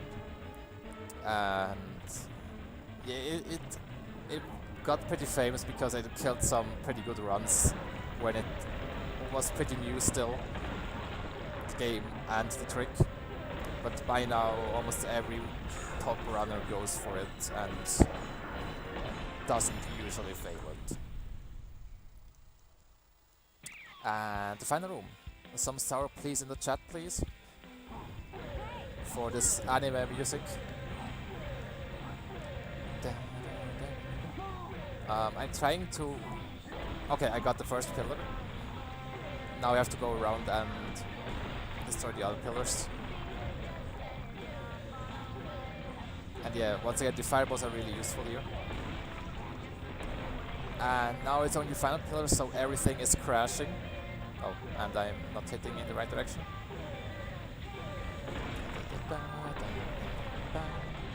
And this is actually the end of the any set runner. Well, hello? Okay. I guess that was bad connection, because I was definitely not holding the Y button. And time if it was any percent. I didn't want to confuse anyone, so... now we get to skip credits. Wait a little bit, skip more credits. And then we have some cutscenes that we can't skip, but they're not long, luckily. And I can think about my mushroom route. I remember some seeds, some toads, some hint arts. That's all I need to remember. Oh, jamming toad on second visit. Yeah, that's something that I can remember. The game is telling me some things like, hey, you now have a music list, and I don't know what else actually. Music list is the important part. Because if this was not a speedrun, I would just change the music right now to festival probably, or escape sequence.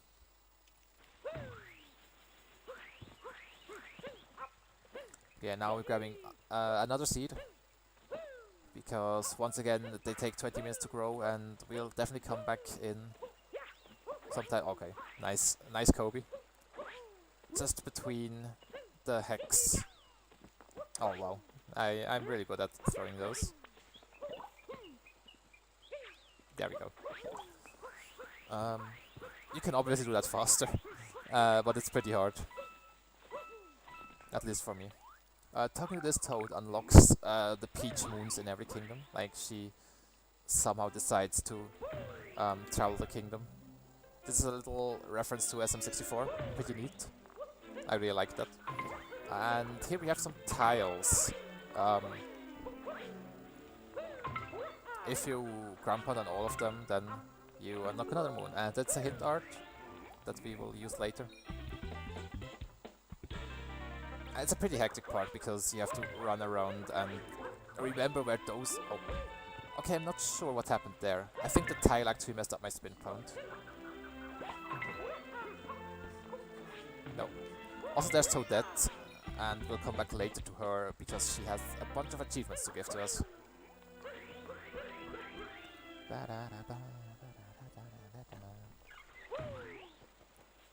Oh yeah, also there was SM64 music, but I guess you SM64 lovers already noticed that. But yeah, that's like something I really like about this kingdom. There are so many also the stars, I didn't even mention that. There's references to SM64 everywhere, and it's amazing. We won't see all of them in this run, sadly. But it's pretty cool. And now this is one of those paintings I was talking about, and they basically replaced the Odyssey for the next hour, probably. Because it does have a cutscene, but it's really quick compared to the Odyssey cutscenes. Like where you deposit the moons and then choose the kingdom and then fly away and all those things. And yeah, now we are in post-game. There are a few new things. And one of those new things is the moon rock is active. And if you activate the moon rock, you unlock a bunch of new moons. And a lot of those new moons are really quick. So that's like the perfect condition for a darker side run.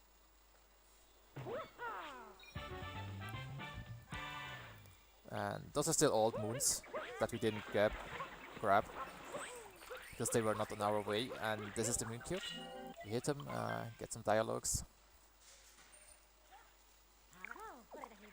And we even see on the map where those new moons are.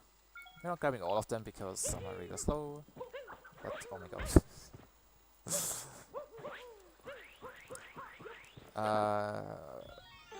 But yeah. You will now see a bunch of quick power moons.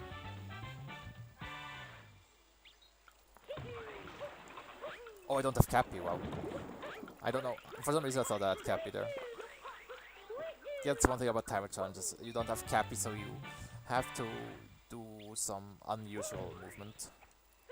And hey, this is fishing. For all those of you who like RNG, this is the biggest RNG factor in this game. Because it can take you up from anywhere from 1 to 8 bites for the fish to actually grab the fishing terms, to actually bite. And it's all RNG probably. From what we don't have actual proof that it would not be RNG. There are some theories, but I don't know. So my token might be a little bit disconnected again, but whatever. If it gets really worse, I can always switch to Pro Controller. I think that should work better, because it's only one controller. But for now, it's still fine. Maybe I should also put my phone away. Okay, that was real. Oh, okay. It's actually getting bad, hold on. What can I do about this? Anything I can put away? I don't know. Not really. Maybe closer to the switch. What do I do? Okay. Oh my god, it's so delayed.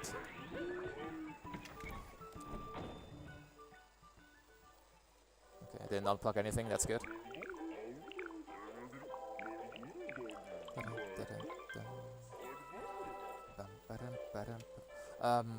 Now we're actually grabbing a bunch of shop moons, because once you beat the game there are less text boxes in the shops. So that's why we waited with most of them.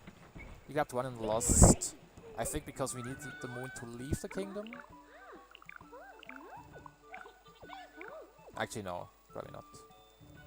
There's most likely a reason. And yeah, this is Peach. She travels around the kingdoms and gives us a moon whenever we find her. And now we're actually going back to those rooms that we skipped earlier, because now they have... Oh no! I wanted to do a ground pound there. Because now all of those rooms have an additional moon. So... It's actually worth it to go in here now.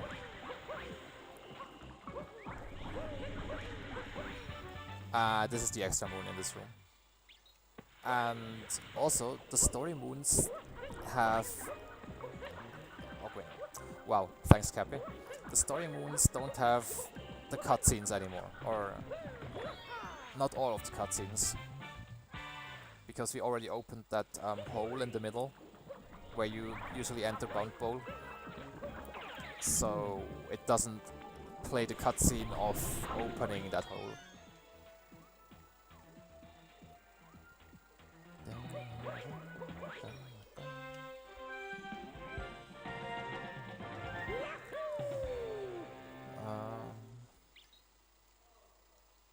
Yeah, now we're actually gonna do the Rango refight. You will see what I mean shortly. But this is where we would usually see the Rango refight.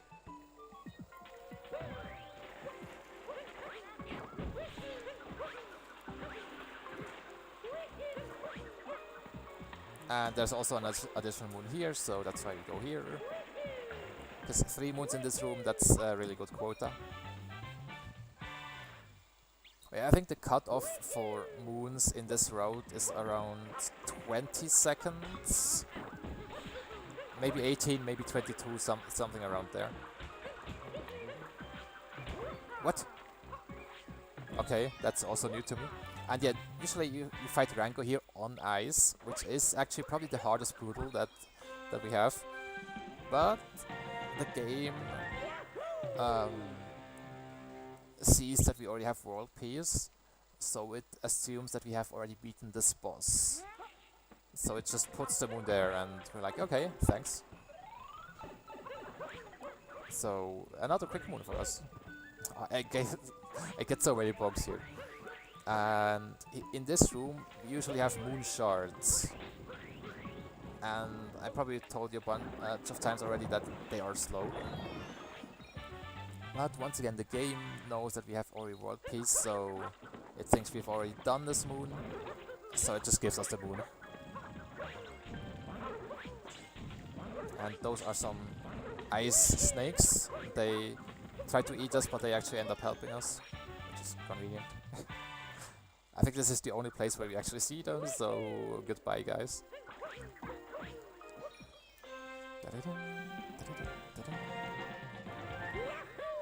Okay, now I need to go down the hole, grab 2 moons, and then, yeah, okay. Oh. I try to avoid the slide here because sliding is pretty slow. I could completely avoid it probably, but that would actually be slower, so I just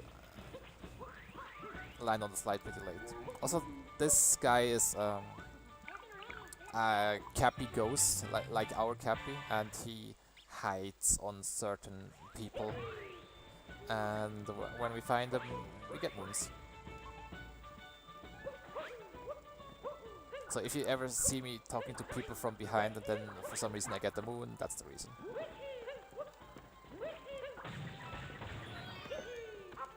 No! Oh my god. Another thing about this game, if Cappy hits anything, like... Oh my god, hold on, how do I save this?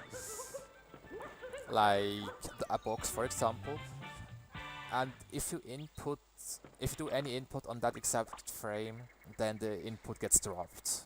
So if you want to do a dive, which is ground pound cap throw basically, so 2 buttons, and you want to do the second input right as Cappy hits something, you just end up doing a ground pound, and sometimes you die for that. I actually got lucky there, and I just fell. But yeah, there are some really annoying parts that can happen. If you know that it's gonna happen, then you can obviously just mash buttons to fight against it. But if you don't expect it, then it's really annoying. Also, there's a faster way to do this. You can do some weird jump to just jump up there from down there with just as Mario. But that's pretty hard, and I don't think that I'm actually gonna make this. Hold on. There we go. You're supposed to blow that wooden block over there to this area to actually get up there, but we don't need it. And we're off to the next kingdom, which is Cascade. And yeah, maybe you still remember it, maybe you don't, because it's been a while. I am gonna destroy this block here, because a moon will spawn there from the moon rock, and actually save a bit of time if I break it right now instead of later.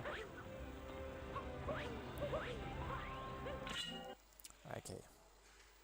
Once again we open the moon rock first, and then we grab a bunch of moons, and then we leave. Wow, post-game is so exciting.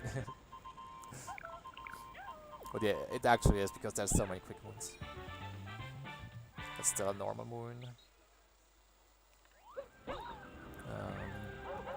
Oh, I don't like this chain jump. I always try to grab him with a down throw, but he just dodges it. It's like he knows what I'm gonna do.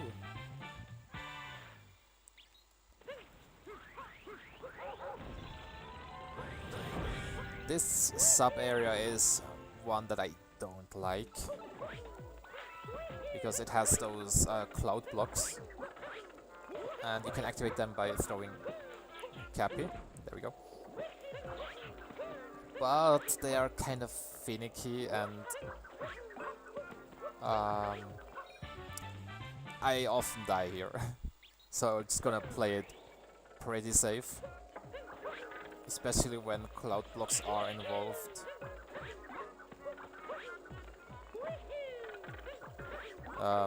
Yeah, like here, I'm not gonna not gonna deal with this. I'll just wait. Because if I die at the end of the sub area, then I'll probably get tilted, and then I'll die much more, and yeah, end of the run. grab the checkpoint for safety, even though I definitely don't need it.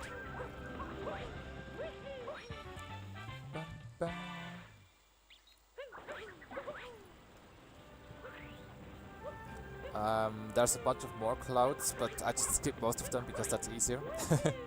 Easier than dealing with the clouds themselves.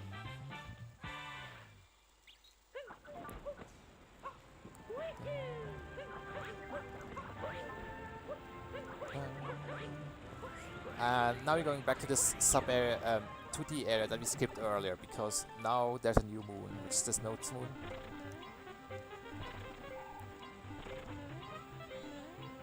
Oh, the Goomba's right in my way! Okay, there we go.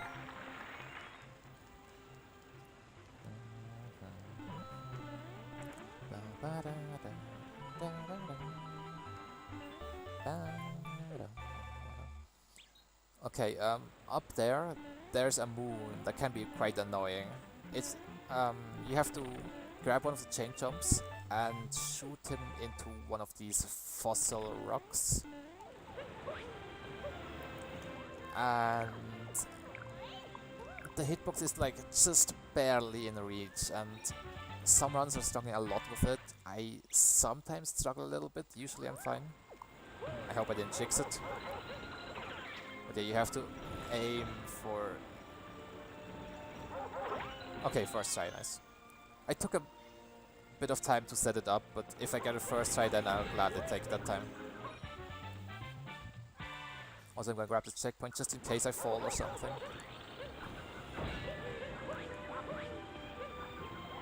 Because I'll be close to the edge a couple of times.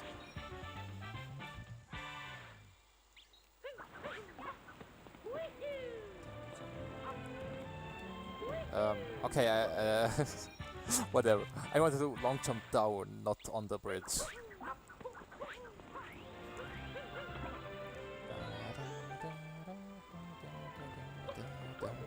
Oh, that was supposed to be a triple jump. Sometimes the game doesn't want you to triple jump, but that's fine.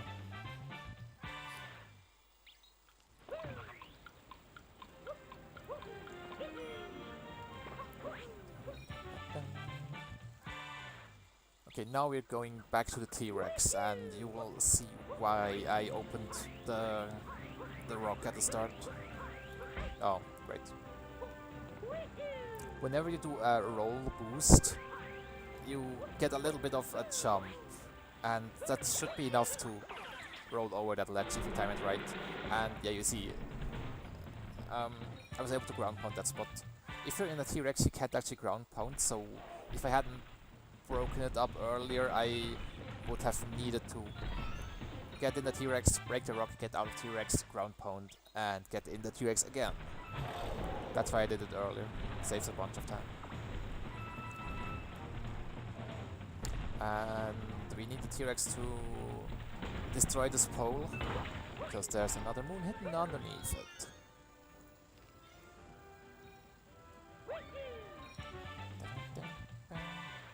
I think grabbing this should be faster. Just that's the lake hint dart. It's not just a random moon that just sits there, it's actually a hint dart. And this once again is a tourist that we met in Sand Kingdom, who gives us a bunch of moons for free. Oops.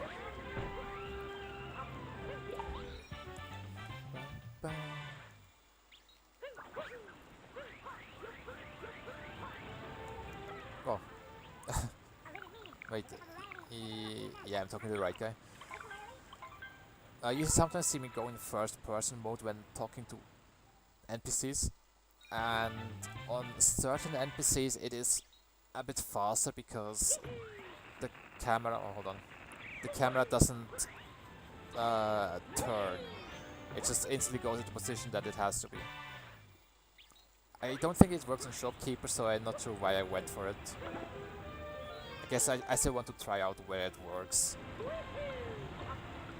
So I just basically do it everywhere. And since I do it everywhere, I don't know where it actually saves time, because I don't know what it normally looks like. Okay, and we're grabbing the last couple of moons here. I hope I didn't forget anything, because I actually didn't really focus on what route I'm using, or what moons I'm grabbing. I just grabbed quick moons.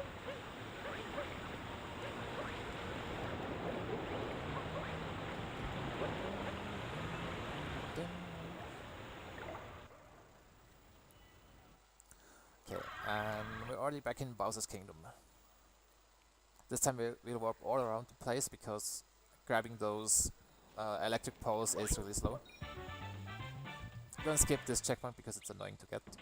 Oh, wrong checkpoint! It's not the end of the world. I'm pretty close to the right checkpoint.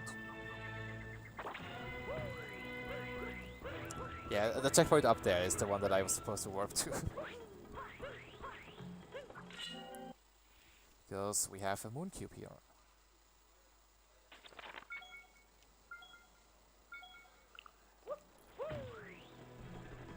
And a hint dart. I read the hint dart, thank you.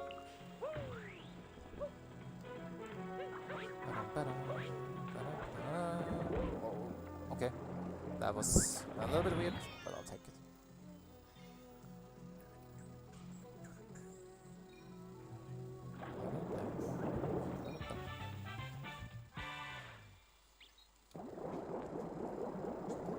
Mash the button!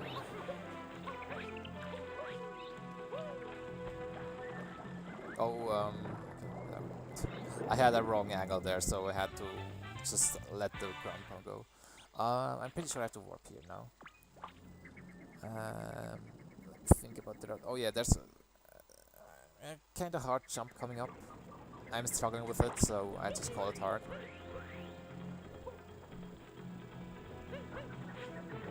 Oh no, I hit my head. You can do a triple jump, but I seem to never get it right. So I just do this. And then I take damage, nice. No, okay.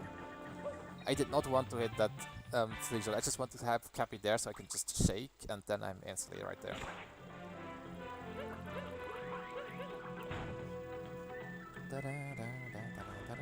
Also, I think I never said anything about this music, but it's pretty nice. Ooh, okay, almost missed the moon. And down throw. Actually, a normal throw would have sufficed there. Okay, it's bunny time. Sadly, I hit the wrong bunny, but I still managed to catch this one. I have to rethink my strategy here, because that happened the last time I did this. And I think for other people it worked to just do a spin throw there.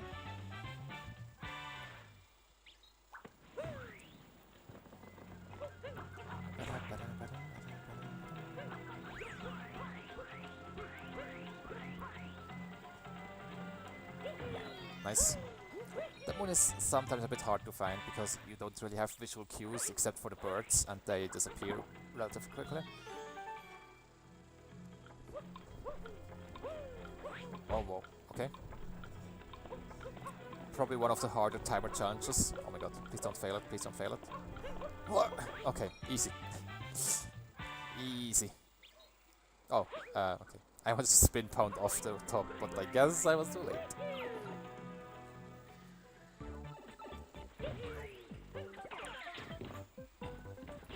Okay, this sub-area is casually pretty long, but you can just take a really quick shortcut, which makes this wound really fast. Well, okay. P-switch stopped my momentum and my triple jump. Thank you very much. Oh, and then we do this, and we're up here. Now I have to warp. I'm pretty sure I have to warp here. Let's just hope I'm right. Yeah, there's no more moons on the other checkpoint. Okay, I can actually shake here to grab this moon and then at the same time hold back, so he just goes back again. Because there's no moons on the other side.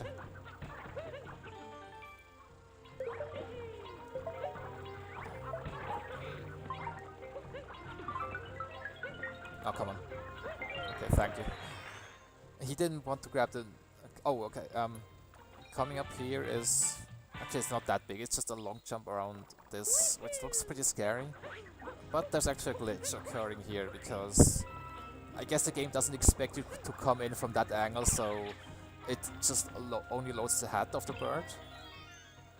And the bird takes a bit of time to load. Pretty minor, but it's a glitch, so I guess it's a glitch. Yeah. So I thought I would point it out. And grabbing some notes. Then doing another warp once again.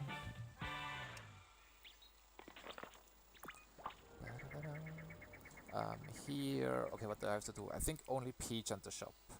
That's one of the parts that changed in the route. I'm pretty sure only Peach and the shop.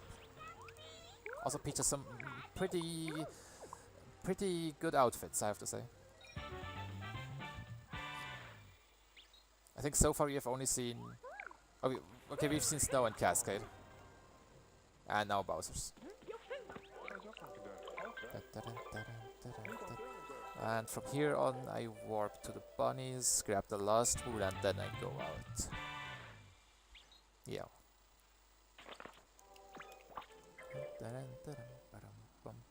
You'll also see me run right past a moon, the notes moon on the left. They are really slow notes, so yeah, we don't want those.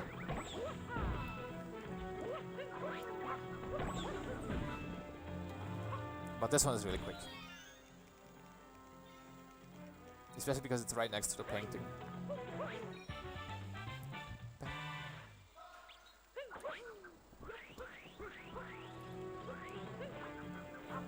Painting? Oh. I had to go a little bit further. Also, I'm not sure if the painting has to be on camera, actually. Because sometimes if something is not on the camera, then it doesn't exist. And yeah, I'm not sure how it is about with painting, because usually you see them relatively easily.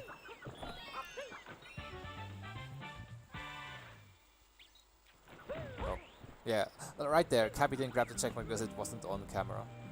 Also, that was a really slow fall. But it's not that bad. Okay, route.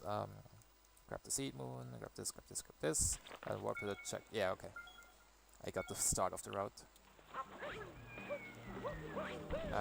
Okay, that's not really what I wanted, but I wanted the seed moon first, but that's not a big deal.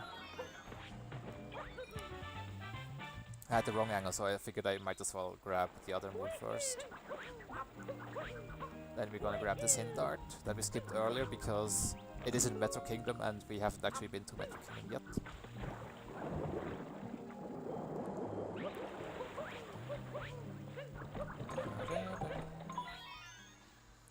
yet. This order is always the same, so it's not hard to remember.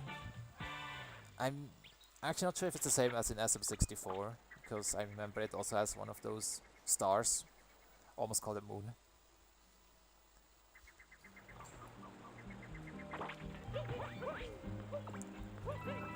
Hey, Cappy? Cappy? Okay. Currently I am on a bird cycle. There are birds in this game and they have certain cycles. And the cycles usually reset if you like warp or enter or exit a sub area or something. Or buy a shop moon. And sometimes they are pretty strict. This one is kind of strict, but I think I should be fine. Bird? Oh yeah, there it is. And like if you get their cycles right, they are really quick moons. Because they usually are right next to you. They even fly into you. If you do it right. Okay, shop moon. And the shop moon also resets the position of the shop, because this shop swims around. And the initial position of the shop is actually really useful because... Hey, sunset. Because there's a moon down here. And with a down throw we can actually grab it even quicker. And now we're going on a journey with our little cheap friend.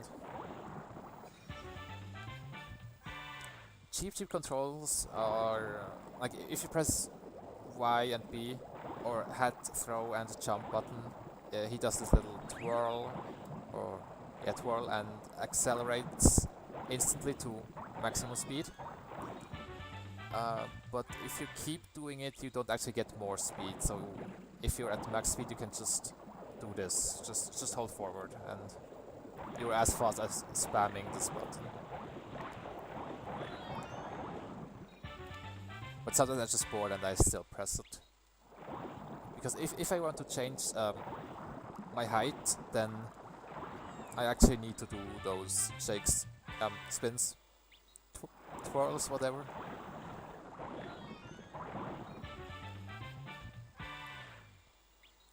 Oh, what? I took damage? Okay. I thought it was far enough away, but whatever. Tappy, please.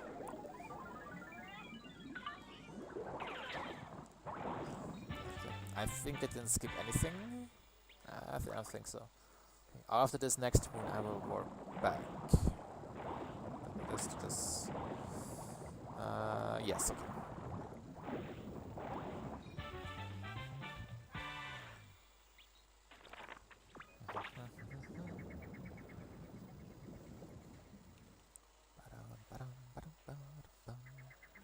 And now we're gonna grab this Glidon.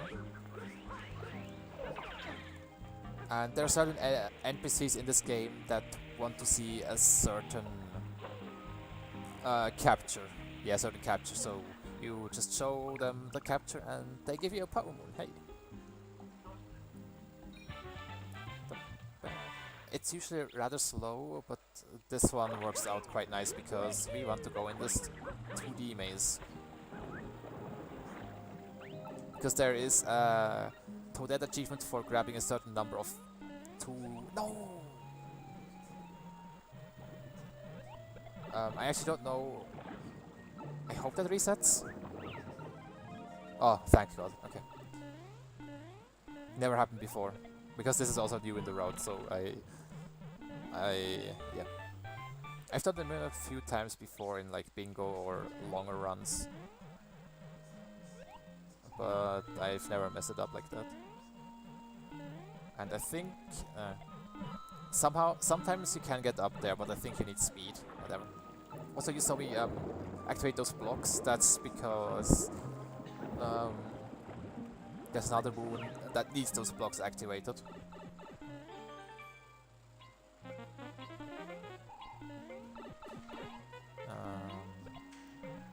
Also, I don't know the optimal way for this, because once again, this moon is pretty new in the road, at least for me.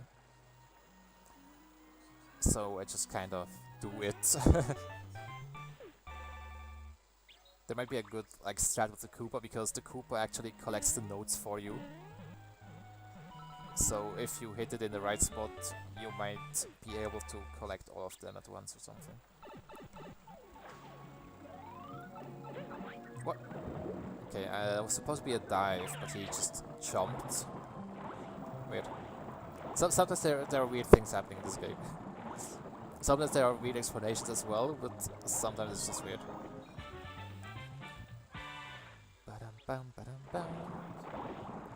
Yeah, the swimming trip continues.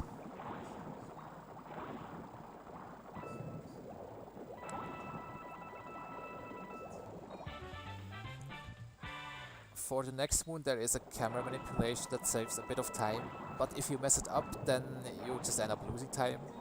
And I never really learned it, so I just take the damage here. Oh, and the bonk, why not? I like bonks. Fish bonks are actually not as bad as normal bonks, because the fish recovers pretty quickly. But underwater bonks as Mario, they are the worst. Trust me, you don't want to bonk underwater as Mario. Bang. Where's Gushin? There he is. Don't shoot me. I had to dodge that attack real quick.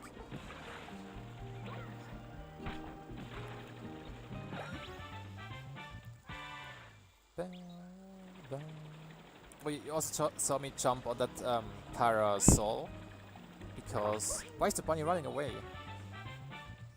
That's weird. Usually the bunny just stays there, but Ever since I changed routes, he's running away. But he's in a good spot now, so that's fine. Because now I'm gonna use a Joy-Con only strat. Pro-Con users don't actually do this moon because it's slow if you do it normally.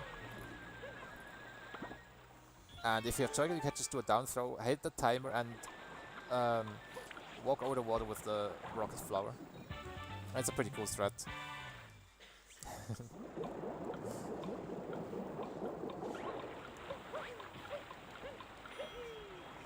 And then you can have to maneuver here without Cappy, and I usually bonk somewhere.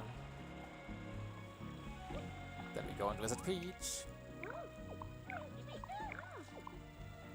And there's a painting in this, well, I don't know, you don't even know what it is. It is like, actually it has a name, I should know it. I'm just running out of excuses.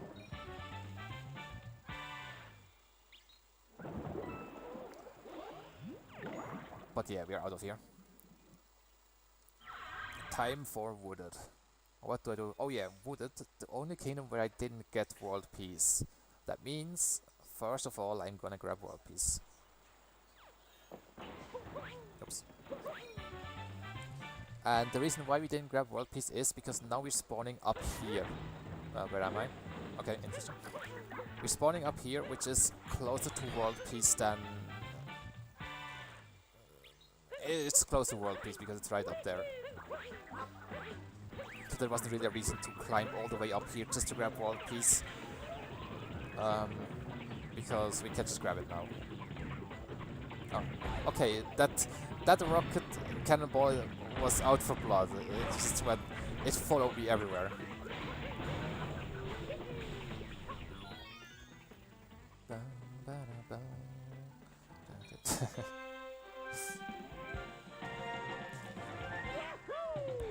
And yeah, those are the last few cutscenes that I'm gonna get. So the last bit of breaks. I should probably drink a bunch of water. At least in the boss cutscene. I opened the bottle now, so that I have time for drinking. This boss, you might have seen it in the bingo yesterday. It has, like, it's basically, all of it is in the upper route, and I can explain some mechanics of the upper route. If you jump on those spawning pads in a certain way, then you get, you lose the landing lag.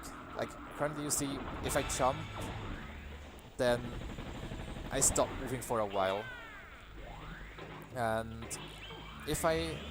okay, yeah, that was it. Now I don't have landing lag. I can just move after landing. And if I jump off the pad in a certain way, I get fast jumps or far jumps. And if I combine those two, I can basically fly through the stage. Like this. The boss doesn't even get to rotate those blocks of his.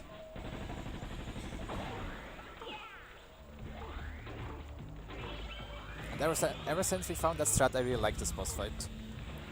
Before it was just kind of boring, but now it's really cool. If you get the strat. There's even a way to get it in the first phase, but I still don't know how.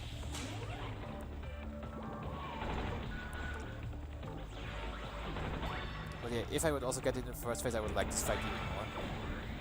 And yeah, then I also clip through the boss sometimes, why not? You can even clip through the floor, I think. Not sure if it's only in the rematch, or also in this fight, but you can clip through the floor and just die. Has never happened to me, luckily, but I've seen it happen to others. Okay, and now last cutscene.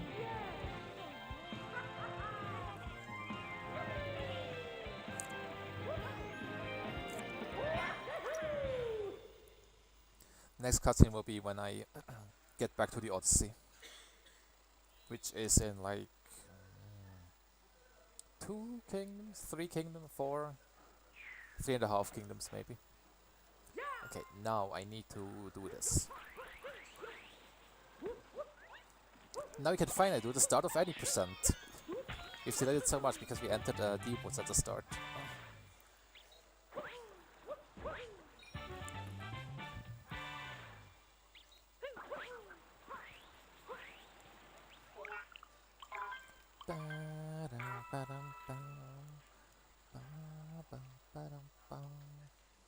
And now that we got World Peace, we can also get the Moon Rock, which is over there.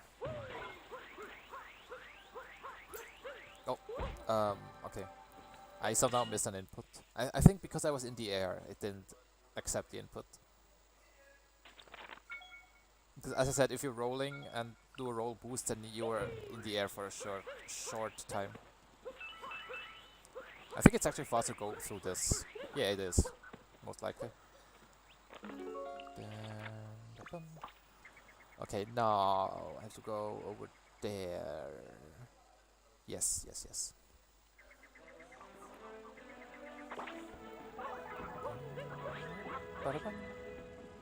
Also, Water Kingdom has really good music.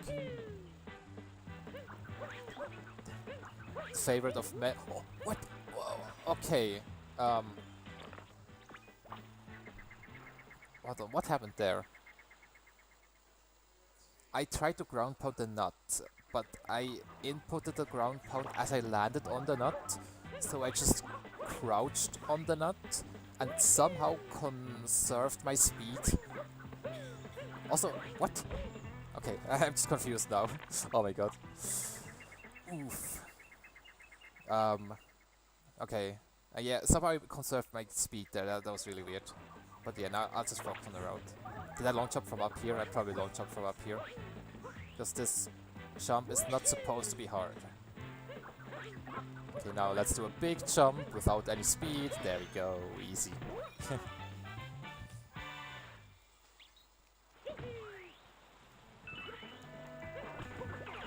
And now we use the tank to shoot open 2 moons.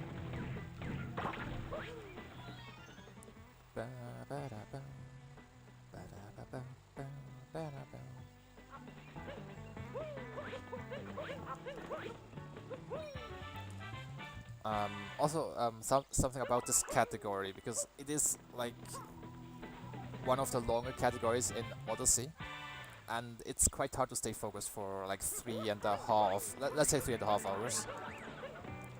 And that's one of the hard parts about this category. Like, I feel like it doesn't have many hard tricks or jumps, but the fact that it's so long and that you have to do it all without mistakes if you want a really good PB or a world record, that's what really makes it hard. World record currently is 3 hours and 18 minutes, 14 minutes, something like that, by Bayleaf. And my PB is like 3 hours 36 on a cheating version. Nah, it's just on a version that has a little bit faster loading times.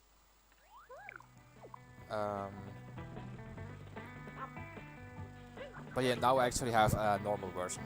Oh, I almost messed this up. There we go. You're supposed to grab those moves in a different order if you want to be optimal, but it's like it changed the bird cycle, and the way I did it right now makes the bird cycle easier. And I really don't want to miss the bird because I don't know what to do so otherwise.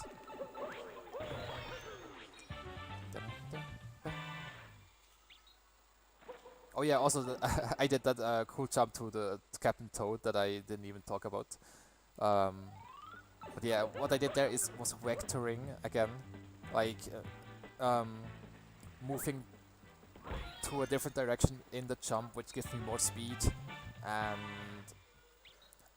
that the pipe on the island from Captain Toad put me up to the top, and normally it's a really slow way to go up to the top. So doing it that way saves a lot of time. Even if the Captain Toad moon alone is slow, just getting up there is so fast. And normally you have to go up there first before you can go to Captain Toad, because there's a glide up there. And yeah, whenever we see a Goombet, that means that we have to grab a Goomba or Goomba stack and get to her, and then she gives us a power move. Alright. Oh my god, that was close. If I fell there, I would have gotten to Deep Woods, and I don't want to go back there.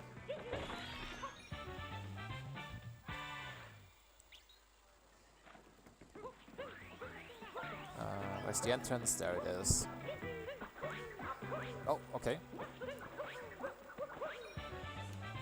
In this case, for some reason, if you grab the moon, the camera just turns. Usually it... Oh, hold on, I have to go here. Usually Mario turns, but in that case, the camera turns. And this pipe has pretty precise cycles, and I just messed up everything, so I won't even bother anymore and just get through it. It's in any percent, and it's pretty optimized because of that. But it's so hard. Like, personally, I struggle a lot with it. Oh my god. I did not want to take damage there, because now we get to see the nice damage refill, health refill cutscene. And I have to warp to the top. Most likely to the top. This one. And now I'm on the bird cycle. That means if I make big mistakes, then I might miss the bird. But since I already grabbed 2 moons that are normally grabbed now, I can make mistakes like these.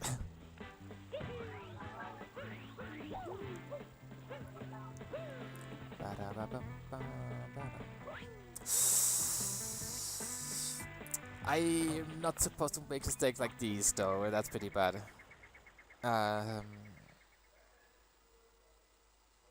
Yeah, I think just going back up is the best way. That really sucks, that's a lot of time. Let's do a long jump this time. And then a cap dive. And that almost missed again. But we got this, we got this. Okay, that probably lost like 30 seconds or something like that. Do this.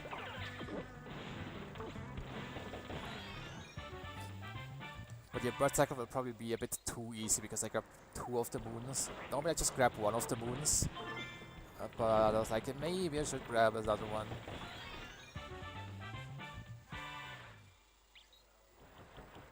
Oh, okay. At least I don't have to worry about little mistakes like these.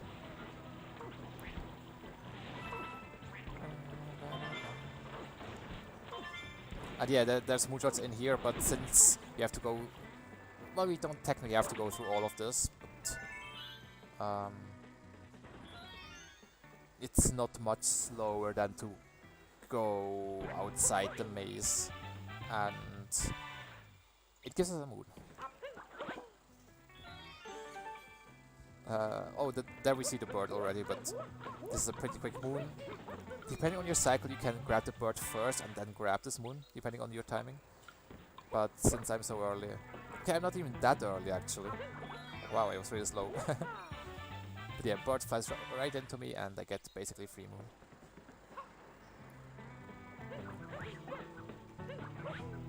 Oh, come on, Cappy.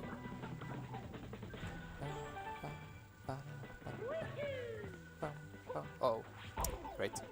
Sometimes I like hit him in the air, and now I always try to go for it, but I never get it, so I probably should stop doing it. Because once again, health refill cutscene. Oh my god. I forgot I don't have Cappy. Now I have to do this. And...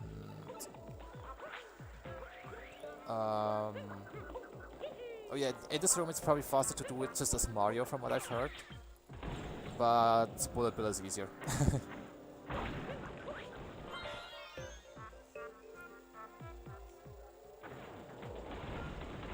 Down. Oh, okay. Ooh. I think I almost died there.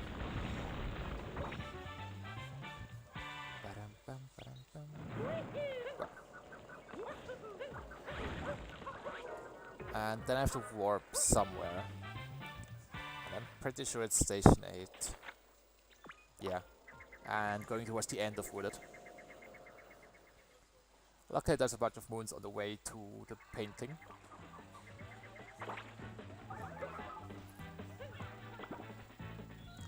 I did not quite trust that down throw, so I kind of went the safe way.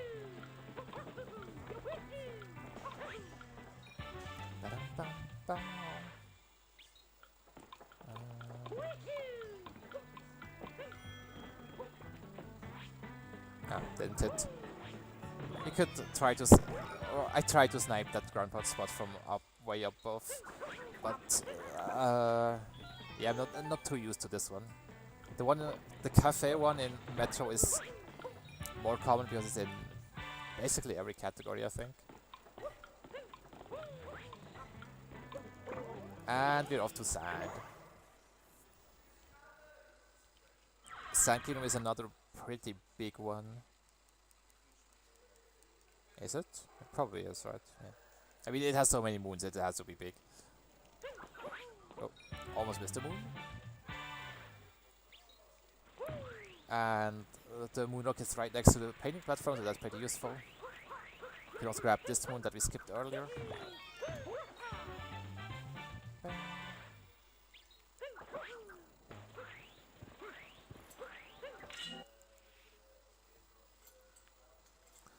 A bit of stretching. Oh yeah, I was lying. There are like those cutscenes still. I said that the World Peace cutscene was the last one, but the Moon Rose cutscenes are still there. Oh, no. Okay. I normally come from a little bit of a different angle. I messed it up there, so I had to follow the bunny a little bit. Nothing too big.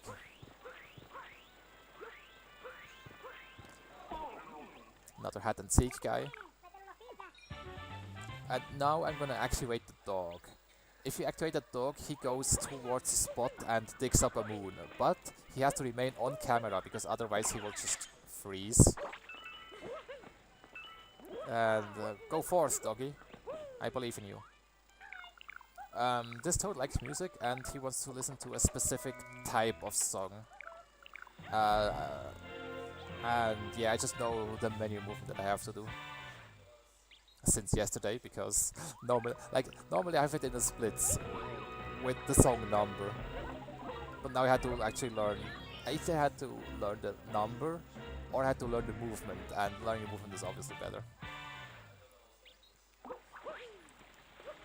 And we got the seed that we planted earlier, like 2 hours ago? Yeah, pretty much. Reap what you saw, right? And the dog is now in the right spot. Now we just have to wait for him to actually start digging, please. I think there's also RNG. Like how long it takes for him to start digging.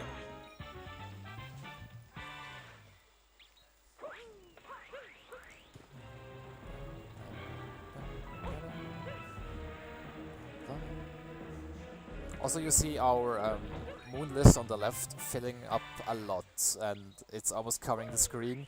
And Nintendo thought, you know, maybe if someone is actually crazy enough to collect that many moons at once, we should make something that doesn't clutter all of the screen. So they just added some dots there. Oh. Also, I was supposed to do camera manipulation here, but I completely forgot it. Because if you do a camera manipulation, like if you don't look at the platform, wow, great damage, then the platform doesn't move, and it would be in the right spot if I hadn't looked at it. I guess I'm just running in spot.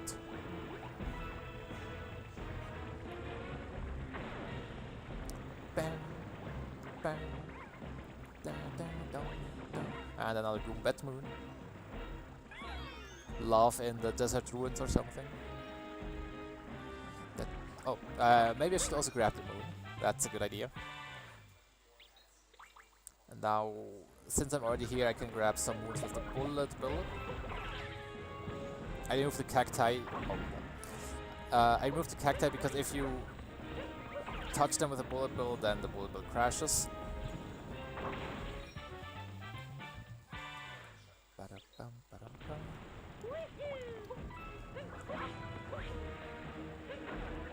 Oh, nice. I got it in a one grab. I think that's... I usually don't ever get that. Now we go out here, lure the bullet bill to this spot, and then we fly... We go on a journey, basically.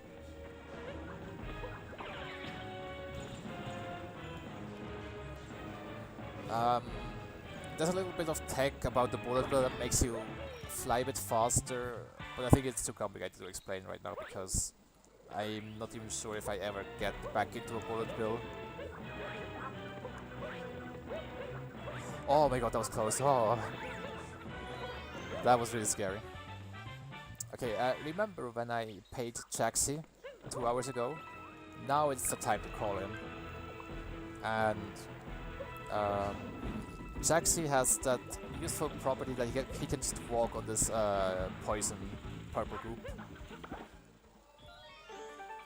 So we use that to grab those moons. And the bird that is flying somewhere around here, I'll have to look for it. Oh, it's right there. I heard it.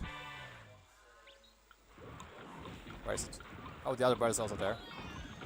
Okay, grab the moon. Yeah, that was a pretty good poison swamp. I usually struggle a bit here, but that was pretty good.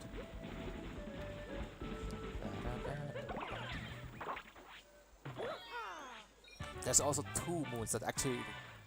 no wait, 3 moons that require Jaxi. One of them is right around this corner. Jaxi Reunion, where he meets one of his old friends or something. And gives us a power moon because he's happy.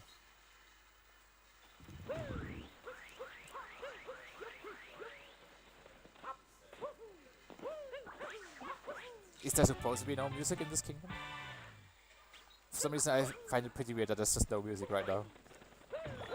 But maybe that's because of Jax. And hey, it's our friend Aki too, that means another fishing moon, hey! Oh, I hear music, it's just really quiet. Which is good. Because the sound effects are loud enough. Oh, first try fish, that's good RNG. Oh, I didn't look where the notes are. On one of those palm tree are notes, there it is. No! Okay. I thought I fell. That's why I was like, no! But somehow I managed to clip onto that leaf. I think it was a clip almost, because it definitely looked like I would fall. Okay, warp here. Get the crate. Yeah. Usually I need to remember like the first couple moons that I have to get after a warp, or where to warp. And from there I can just... Oh, I grabbed this moon. Which moon is nearby? That one? Yeah, okay. I should probably grab that one. I did that in Lost and it didn't work, but in every other kingdom it has worked so far. I believe. I actually haven't looked at my moon count because... well, right now I don't even see it anymore. I just know I have 149, 150 and more. I have to climb the tower now.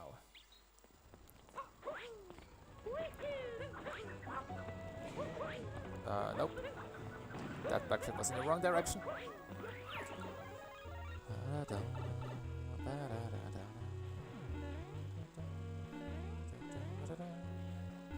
And yeah, we also have a new moon in here, since we hit the moon rock.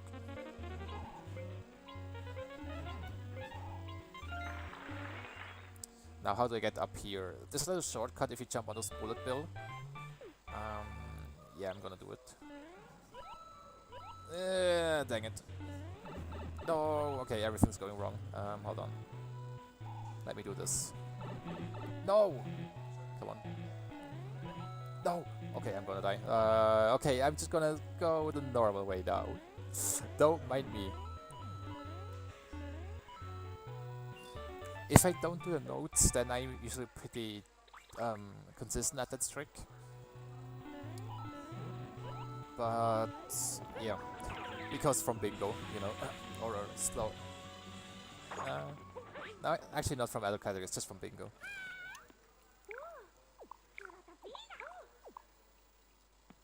Yeah, Pete with another cool outfit. Cool is probably the wrong word, but whatever. You know what I mean.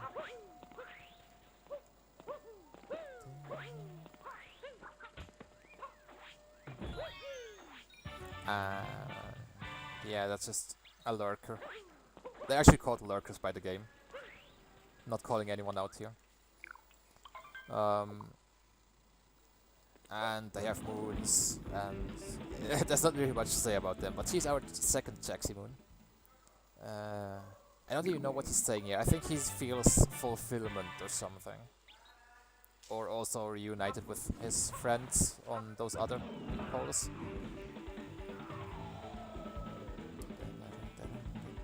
Don't fall in that hole.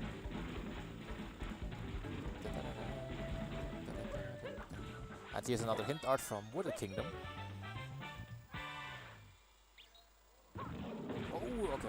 Oh, I hit the wrong button. I almost ran off the edge. And this is our third Jaxi one, because there's no known way to destroy cacti, big cacti, apart from riding Jaxi into them. And it's right on our way, so that's basically a free moon. I could hit all those posts to grab another moon, but that's slow. I could also do the Cooper free running over there, but that's also really, really slow.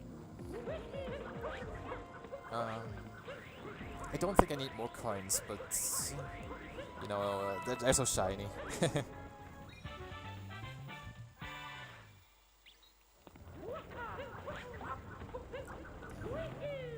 Oh yeah, also you can just jump over these walls. I didn't even mention it. Like, it's so normal for me to just jump over those walls, but the first time I saw it I was like mind blown. And it is intended, because there's also coins up there, and even more coins actually. Some hidden coins.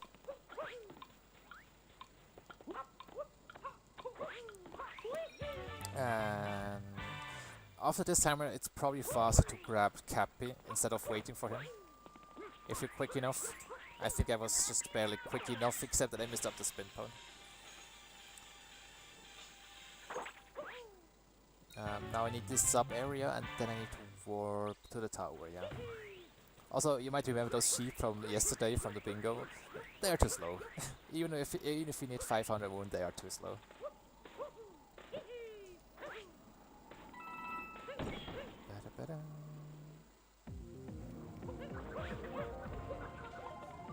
Oh yeah, this room has invisible platforms. I'm not actually levitating on poison. And they're always on the same spot, so I just know where they are. And that makes this room really quick. Usually you can capture those guys, and if you put on the sunglasses, you can actually see invisible things, including platforms and hidden moons as well. One of those hidden moons we will grab shortly.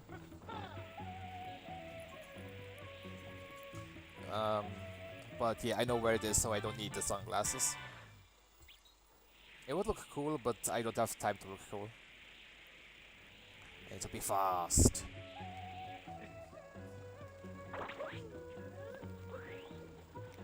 It's this wood, by the way.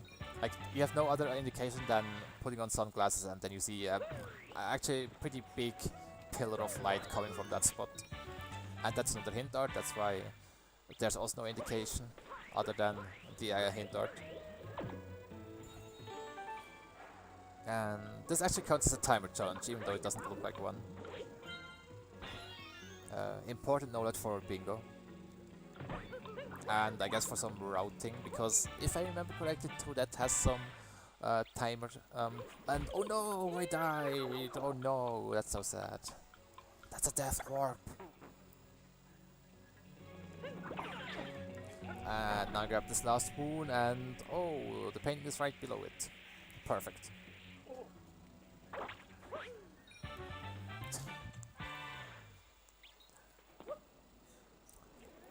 Okay, now it's time for Metro. After Metro there's Lake, and after Lake there's Luncheon. And in Luncheon we actually activate the Odyssey. Metro, yeah.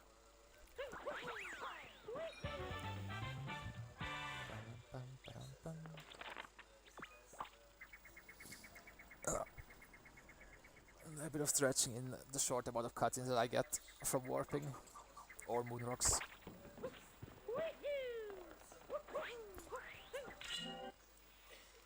Maybe some finger stretching would be nice as well.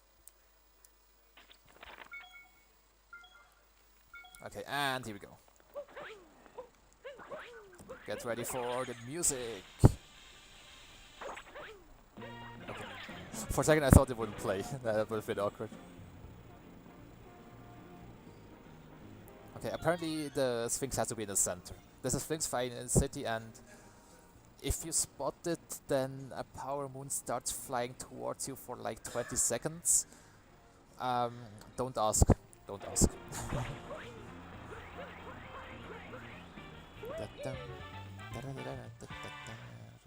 I will grab this capture because there is an achievement for 35 captures, and every runner grabs different captures. Like, there are 33 that you need for the moons that you grab, and then you need 2 extra, and every runner has different preferences. Oh, okay, that taxi was right in my way.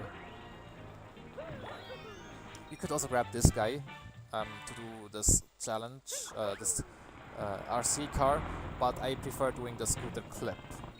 What I do there is use motion controls to tilt the scooter, and at the same time I turn to the left, and that actually makes Mario clip into the cage and touch the power moon. This moon right here is a replacement to moon according to the route, but in my test run I needed it, so I'll just grab it for safety.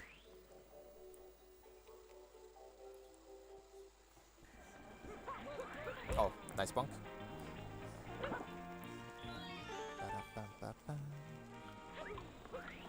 I think you're supposed to do this with a scooter, not quite sure, but it also works without.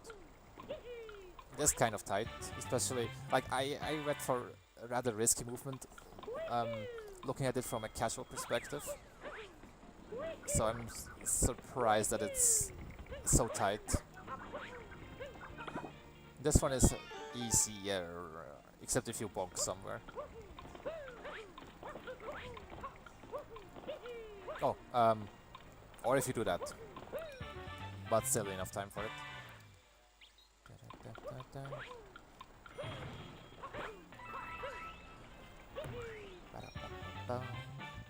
And now we're gonna grab another slots moon. I'm pretty sure there's an achievement if you grab all 3 slots moons. And they're also not too slow if you know that trick. Except if you're staying too far away from the guy, that's what I get for doing down throws, right? Okay. I was a bit worried about the angle, but it still ended up working. I'm pretty sure that's a warp. Here, and then I go to RC car, and then this. Yeah, okay, I got it. Once again, I just needed those first few moons.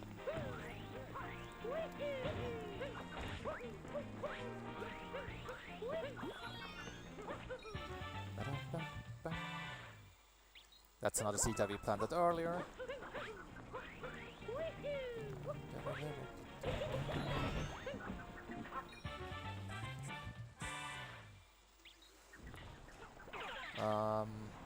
Wait. Okay, I can't remember what exactly I have to do here, but oh, no. Don't fall. Don't fall, and the oil scared. No, bunny, not that. Okay, whew, I got lucky.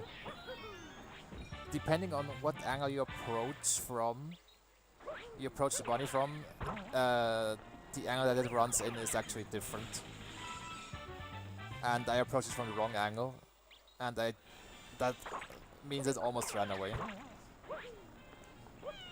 Hey!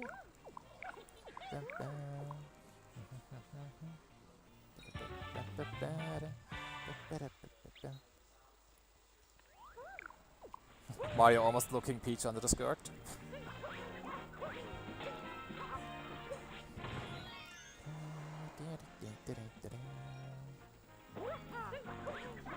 Oh, okay. I almost bonked there, I got lucky.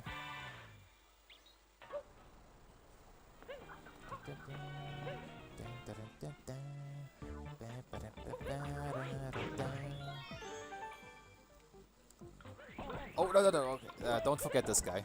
There's this Hat and Seek guy that only appears after post-game. And, like, if I enter the sub area, sometimes muscle memory take over and I'll just skip this guy. But I just remember the last second.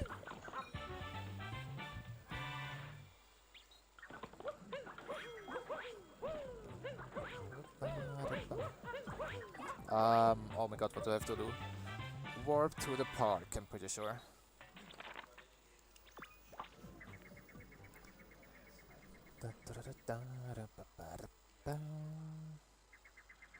And here I'm gonna activate the dog because dog is the slowest moon out of all the moons here. And I can also grab this one because I have to wait anyway, as long as I have the dog on camera. And there's also a bird flying around somewhere. Sometimes I never see it. Is it there? Oh, there it is. Okay, now back to the dog, because he is taking his a really long time. Now I have to lead him to the right spot. And now I can grab the other moon. Oh, okay, now he digs fast, now that I'm not next to him. Thanks, dog.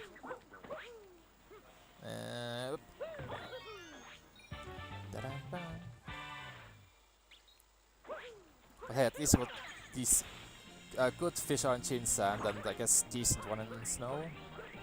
I think it was third bite or something.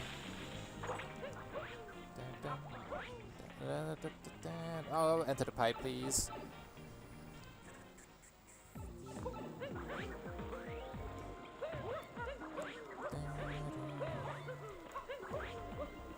Oh, okay, nice.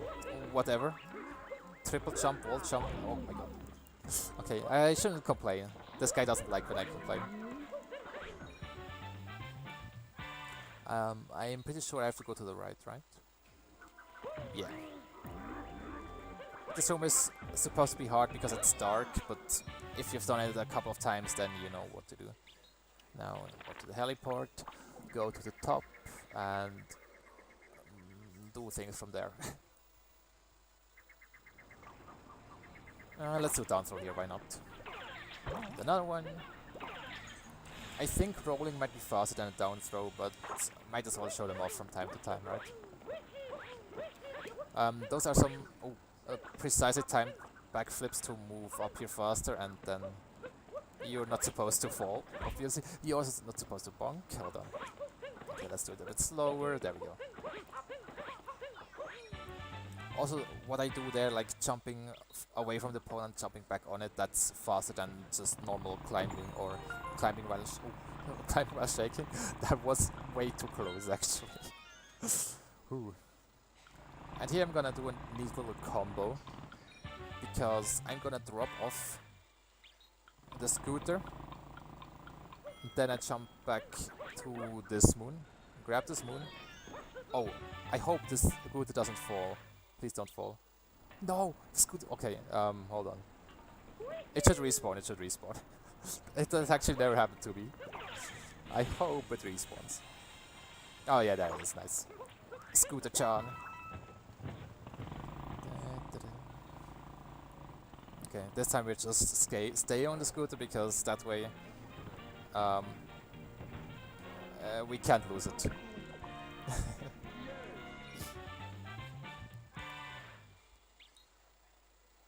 Okay. And now we're actually gonna just drop it off after all our experiences together. After Captain Toad, I need to warp again.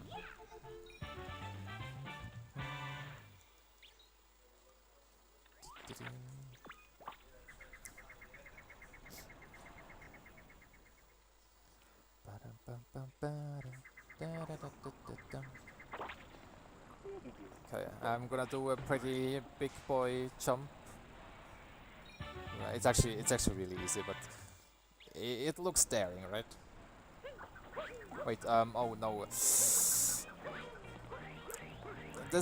That bird is one of those birds that I'm still not really confident in, but there's a good backup for it. If you enter this room, leave it again, the bird tackle resets, and if you jump on this taxi, then the bird should be right here, exactly. Way faster than warping back up and trying to do it again and then maybe failing it again. I've been there, so I'm really glad for this backup. Oh, poles in this game are sometimes weird, just saying. Like, I just slid along this pole without grabbing it, and even out of a dive you are supposed to grab poles. Maybe my angle was a bit off. That could be it. But still, even then, poles are weird in this game.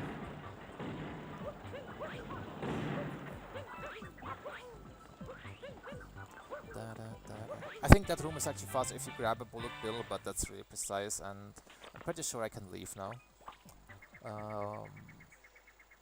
Up there.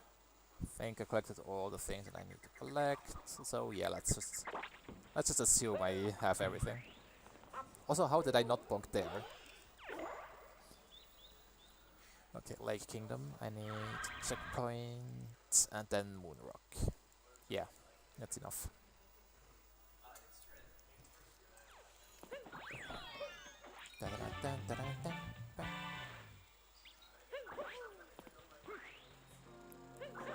Also, you saw me use the little jump that you get from rolling there to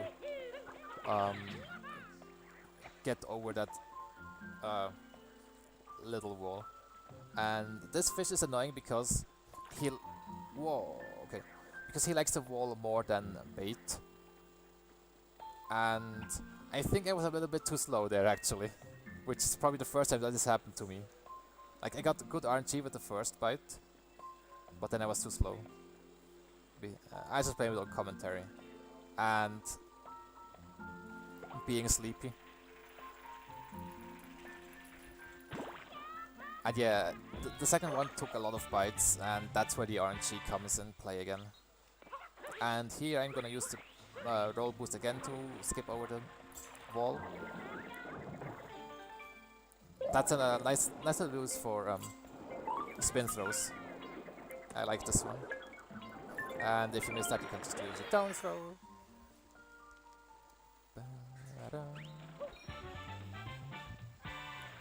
And now we're finally getting to the Moon Rock.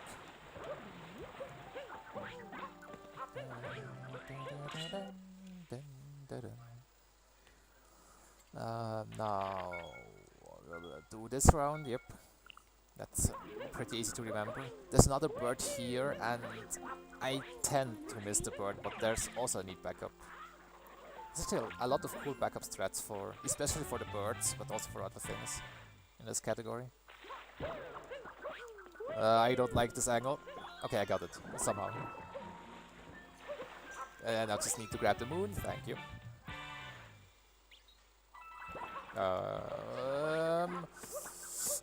Okay, barely made it up. Goombas are not allowed to touch water, otherwise they die. So I have to do a kind of precise jump here. Oh, money! Oh, money was too slow. And I don't need it, so I'm not gonna turn around for it.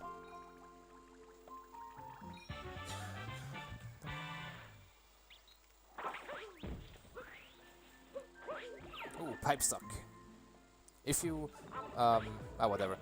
This sub area you were supposed to do with a frog, but I've heard from many players that they just did it without frog, even casually, because I think the frog is actually even harder, because you have such high jumps.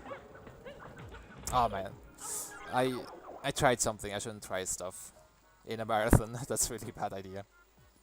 But yeah, the frog has really high jumps, and it's kind of hard to land on those small platforms. And yeah, so doing it without frog is easier for some people.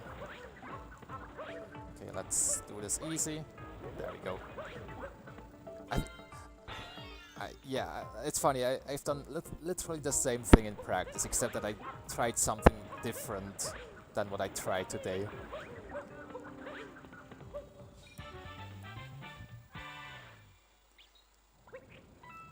Okay, now I'm gonna warp. That was quite a costly death, by the way, but I'm not too worried because the estimate is quite high. Like, my PB is 9 minutes below the estimate, and my PB is bad actually. Or like, I'm not happy. Like, it has many mistakes. Let's say it like this.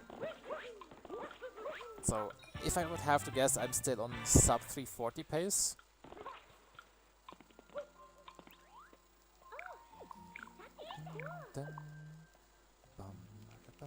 And now we need the hit dart.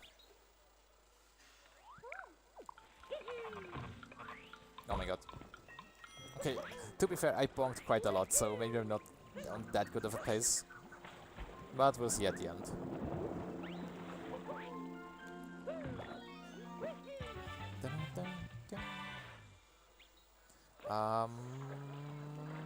Well, this one. Our secret little room or something.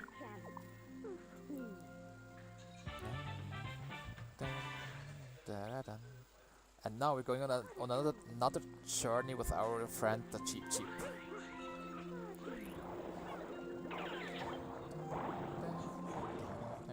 Also, there's a lot of money up there, in case anyone missed that and still needs some money for outfits or something.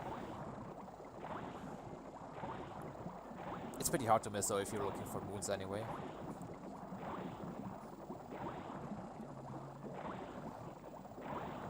Moon? There it is. Ooh! I might actually have missed that in my practice run. Not sure. So maybe I will end up with 501 moons this time. Or maybe I will miss some moons by accident. Now I need to swim up. Where's the fish? There it is.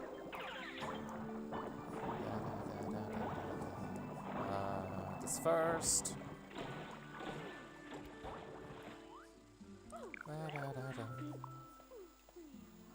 This is also an NPC that just wants to see a fish, and then she gets happy and gives us a moon.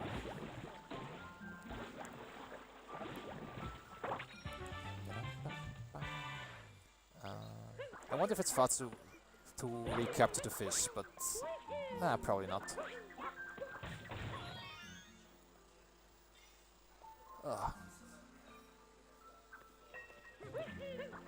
Okay, another hidden moon, this time indicated by this shine.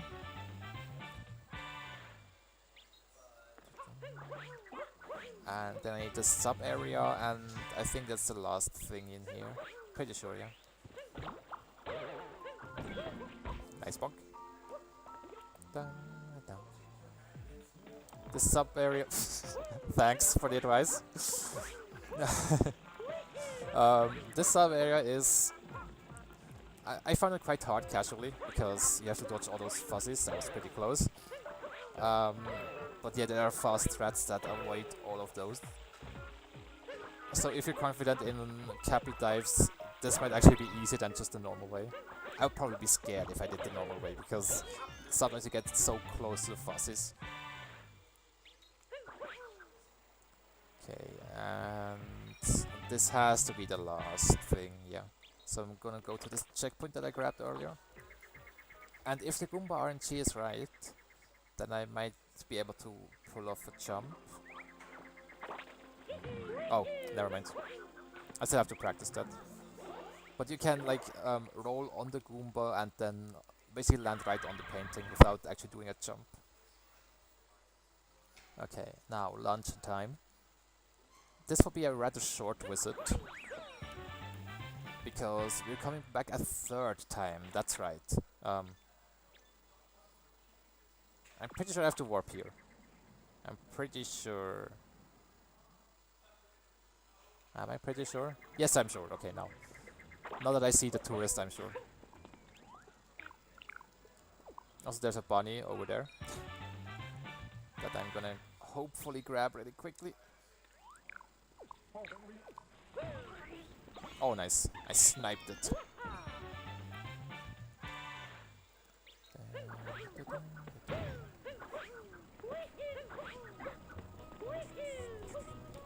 Oh, okay. I almost jumped off.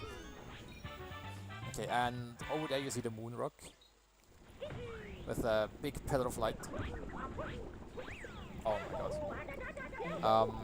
I was in the air, so it didn't register my jump.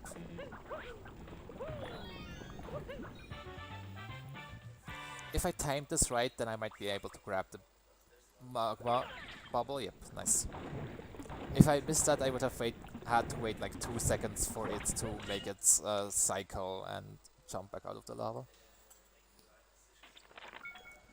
Okay, now I need the forks room, and then I can warp.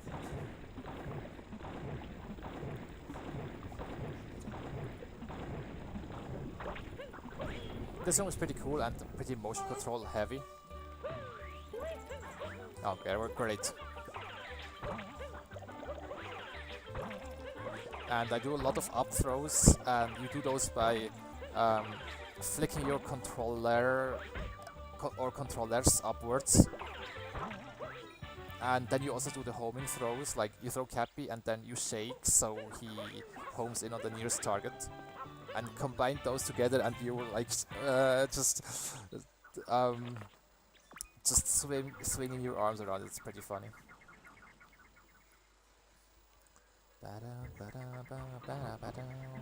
Okay.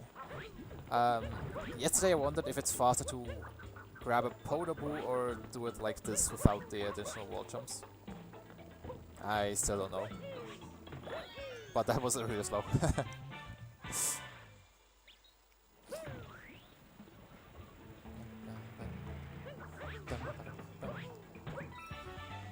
Okay, coming up is a kind of difficult jump. Oh, camera please, no! Okay, didn't get burned. And I'm gonna grab the checkpoint just for safety, but I don't think I should mess it up, because I'm gonna do the safe version. Where I take damage, but there shouldn't be any danger of dying.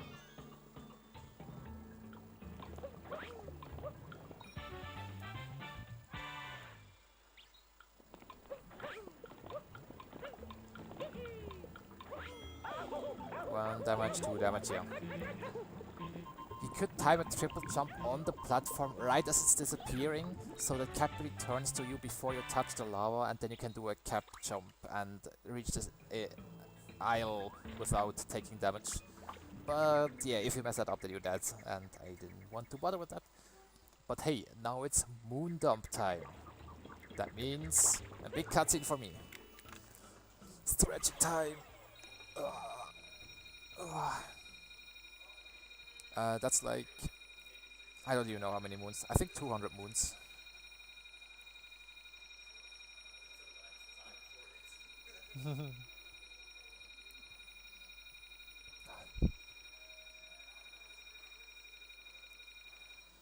Okay, let's see. Whoa, okay, more than 200. And yeah, that's always a pretty cool moment. Like you see all your hard work coming to the Odyssey, and you get the big dump. And now don't choose Dark Side. Cap Kingdom. Cap Kingdom? Yeah, Cap Kingdom. Losing frames because I don't know the route. Not like this.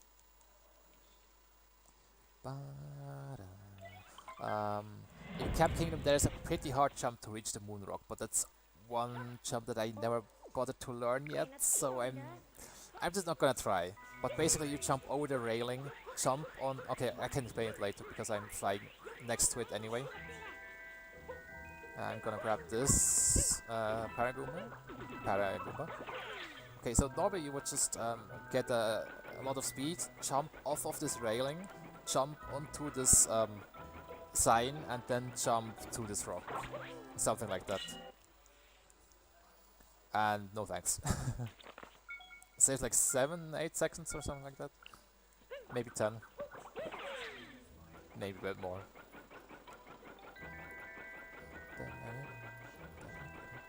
And yeah, as Paragoombas, if you... Wow. Okay, I didn't know you can bonk with that. If you keep shaking, then you get speed. I don't think anyone ever confirmed it, but I'm pretty sure it works like that. Oh, grab the Paragoomba! Okay, thank you. Also, Paragoombas have the same properties as Gaussians. That is, if they land, they get a new maximum height. So I land on these boxes so that I can fly over the railing. And that guy is scared of Paragoombas, and we abuse that to gain this power moon. We rob his treasure.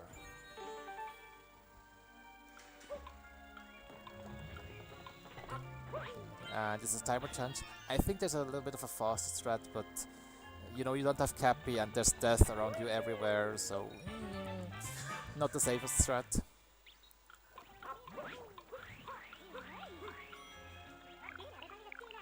Yeah, for this guy it's not fast to go in first person to talk to him, because the camera doesn't even turn, the shop just opens instantly. But I don't think it's like this for all the shops. Oh, great bonk. Pipe sock! This one's a pretty fun sub area because even if you let go of the rolling button, you keep rolling. And yeah, it's kind of like the slide in SM64, I guess. Except that you don't race. Well, you can race those spines if you want. Also, I think this path is a little bit faster, so I'm gonna go this way even though I don't need coins. Oh, okay, now I actually stopped rolling, I didn't know that. And now I have to warp. Remember that checkpoint that I got like 3 hours ago? Yeah, I need it now.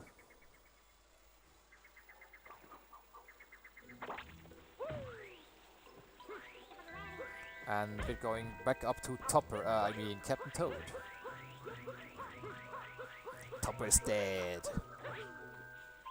He's not actually dead, don't worry. We're not gonna see him again, but he is not dead. I can confirm. And YOLO! Oh, don't miss, don't miss. Okay. I got a little bit worried because I got so much vector momentum.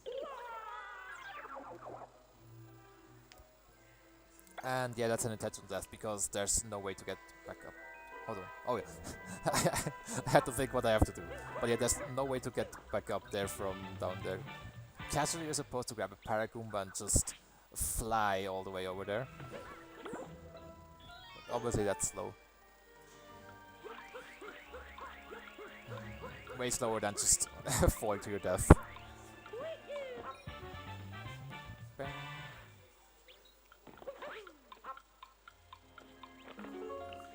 No wait, I don't have Cappy.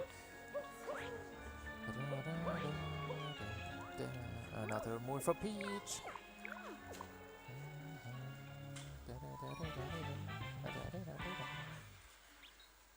Oh, also I'm on the bird cycle ever since... Oh, I might be a little bit behind. Because ever since I died, I'm on the bird cycle. And I spent like 1 second thinking about what to do. So... might have to hurry up a little bit. Spin the hat, gain the prize. And now we actually find a star here. Yeah, that's right, a star. I didn't mispronounce it, or confuse the two things. It's actually star. Even though the game says it's a moon, I believe it's a star. Okay, come on. Bird is... bird. Bird? Oh, there it is.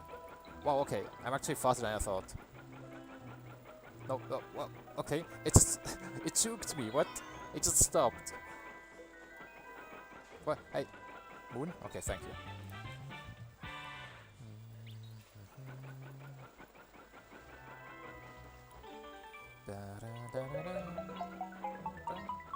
Uh-oh.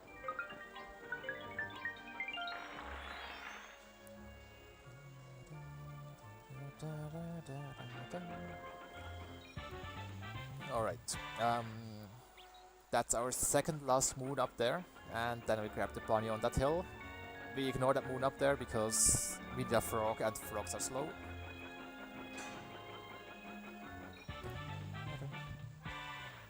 Also, you can look at this background, it's pretty cool actually. Like all those buildings. It's a bit weird that we never get to see any of those buildings, like we only have those airships here. And that city is just there and it's not even mentioned, I think. It's been a while actually. I'm pretty sure I didn't forget anything. 420! I'm not supposed to have 420. I mean, that was all calculated. From the moment that I got the wrong route and lost, it was calculated that I will get 420 at this point.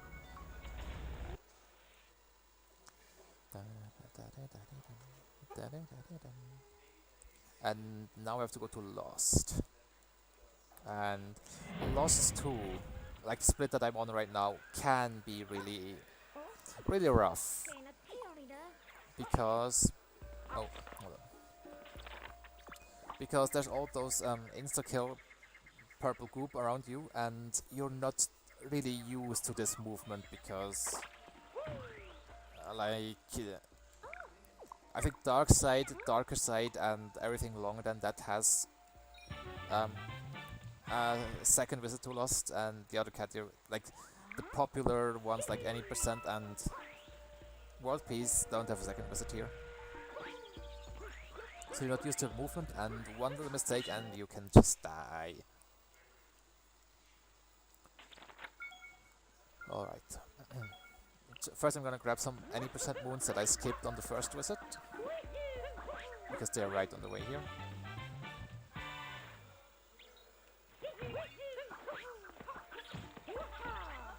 I'm still not sure if there's a better way to do this than taking damage.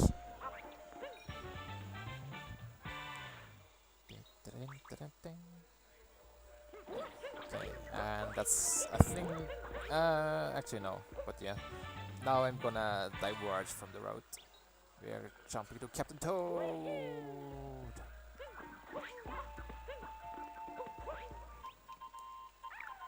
Should I steal his money? Nah, I'm feeling generous today. I hope I don't need it, but I'm pretty sure I don't. Oh, nice bonk. Okay, I really hate this jump. Okay, never mind. I like this jump. And now, this is another Moonshards moon that we actually gonna grab. Because they are right on the way, like we have to go to the other side. And they're on our way, and they are pretty quick. And we need this hint art here.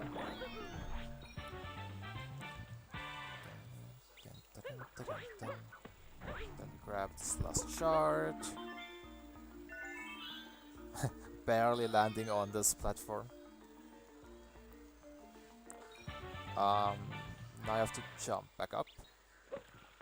Grabbing my second additional capture up here. Because you can... It's actually faster if you do it without Wiggler. But it's easier with Wiggler. Also the bunny that I'm gonna grab afterwards is easier if you have the Wiggler. And you will see why. Oh.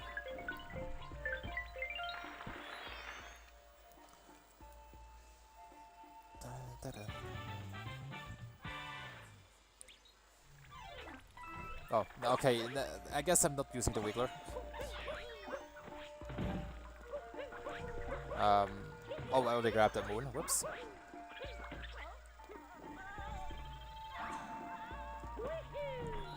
That's when I went into muscle memory from bingo movements, when I grabbed this moon and then I realized, oh, hold on. There was something that I forgot.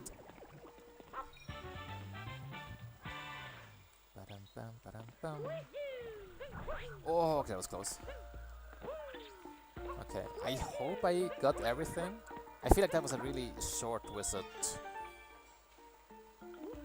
But maybe that's because I didn't die. Because in my practice run, I died a ton here. I died like 10 times. Oh my god, oh, please don't miss the moon, please don't miss the moon. Oh, thanks god. The bonk scared me. I just assume that I have everything now. Let me actually check my notes. Even though I'm... Oh, low battery, rip. 33. I have to go to moon. Just the second last one.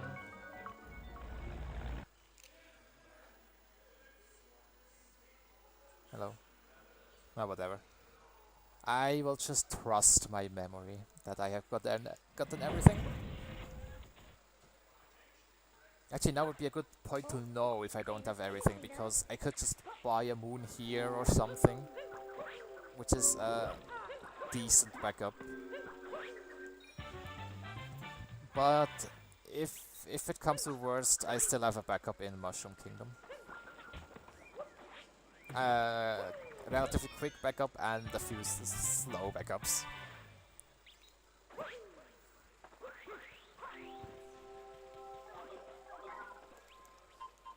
Dun, da, da, da, dun, da, da, da, da, da.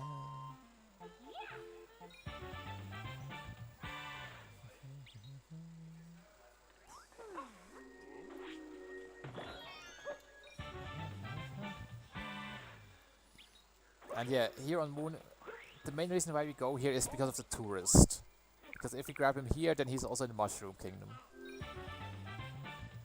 And you see that we only have like 5 moons, and I'm gonna leave again. But yeah, that it's basically 6 moons because the tourist appeared in Mushroom and is like 5 seconds, maybe a bit more because you also have to actually talk to him. Now luncheon time. Dum, bum, bum, ba, dum, bum, bum. This is the only kingdom that we visit 3 times, and that's also a relatively recent change. Because, I mean, hold on. I actually don't need to do this, I just can use the cheese here to make this jump easier. Like generally you're like, okay, if we can go to a kingdom 2 times, it should be better than going to a kingdom 3 times, right? But nope. I don't quite know why it's better to go 3 times here. But, okay, that did not work. I'll just do it slow way. I think that's possible, I'm actually not quite sure anymore. It's also a sub-area that you like never see.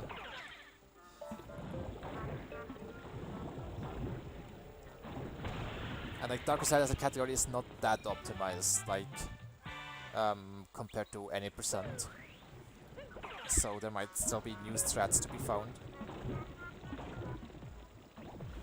It's not like the route is good, and the strats are also good, but I'm sure there's lots of improvement. We also don't have as many runners as any percent, obviously, because it's a way longer category. Like any percent world record is 1 hour. This world record is 3 hours 15 or approximately. I think 3:14 or 3:18.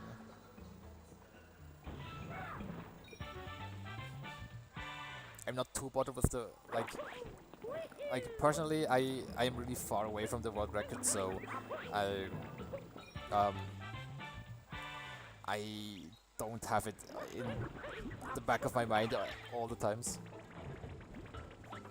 Also, there's like 2 subcategories. Actually, I'll explain them later. Should I explain? Yeah.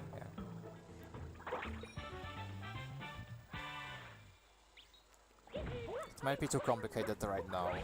Even though, actually, it's really easy to explain. If I get some downtime, I'll explain it.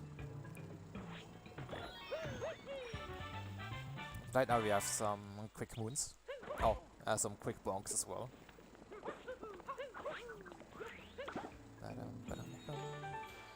And we get another music toad over there. Yeah. Oh my god, okay. If you walk on this floor, then the floor starts falling. And I think I wasn't quite sure if I was already on that floor, and I got really scared. One's up, 1, 2, 3. There is a faster song choice, I think, but this one is way better, so it's definitely worth it to lose, like, I don't know, less than a second. Why did I bonk there? Oh my god, I hate those mountains. Whatever, we have good music.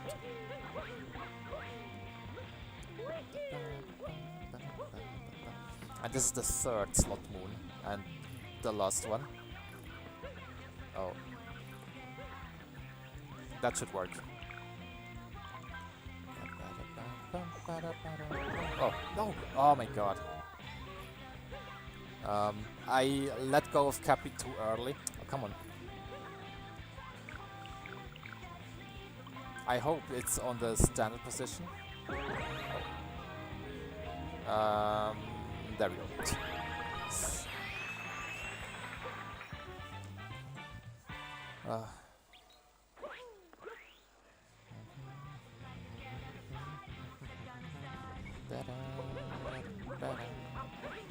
And we have another hat and seek guy here.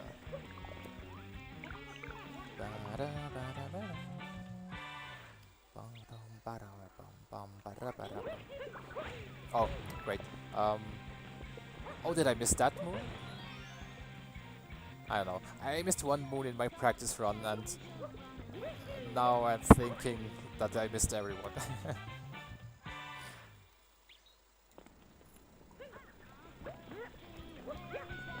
Oh, great. That turn was supposed to land in the pot. Also, we have Farmer Peach here.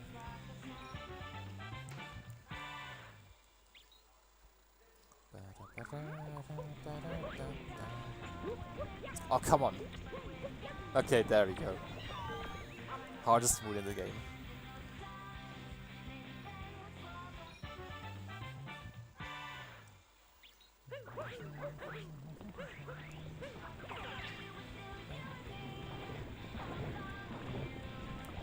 Come on.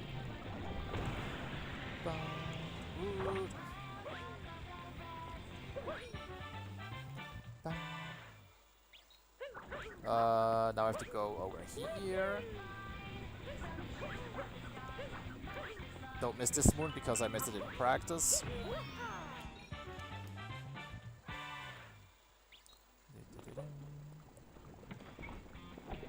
And this door is actually quite weird, like it's just a door with a treasure chest in it. And it kind of looks like an outfit door, but you don't need an outfit for it. And it is kind of hidden, I guess, but in my opinion not hidden enough. I don't know.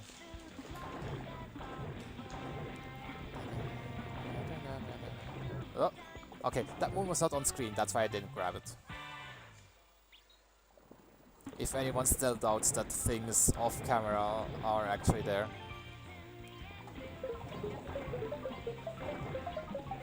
Oh no. If you time your jumps right here, or like your dashes, then you can grab all the notes on the way. But if you mistime them, then you will just fly over them. And we don't need those moons. We can get sniped by vegetables though. One of my hobbies. Alright. So this is the final kingdom where we grab moons. So after this I'm supposed to have 500. This is the painting moon, by the way. And now I get back here. And I'll go and grab the seeds, exactly.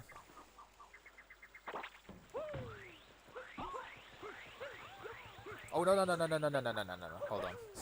I'm getting ahead of myself. Hold on. There's another jamming toad. And he wants an 8-bit song.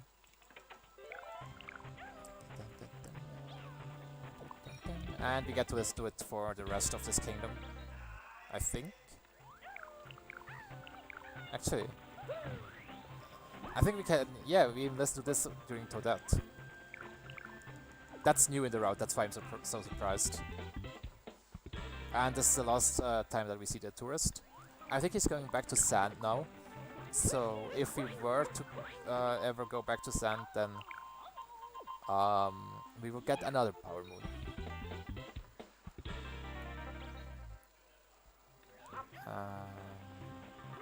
I'm pretty sure I have to get the shop here.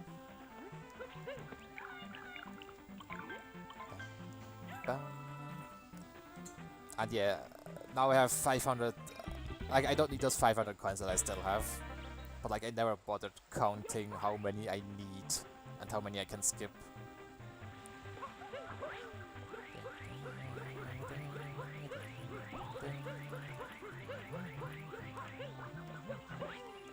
Hello, bunny.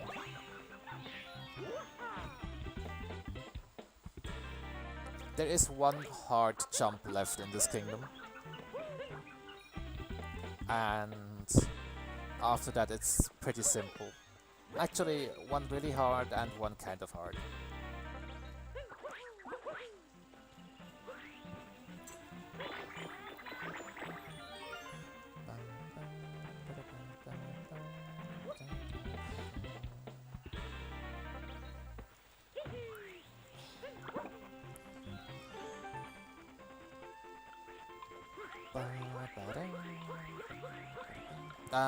You are supposed to do this with a scooter, but you have enough time without scooter. I think scooter's barely faster than Mario.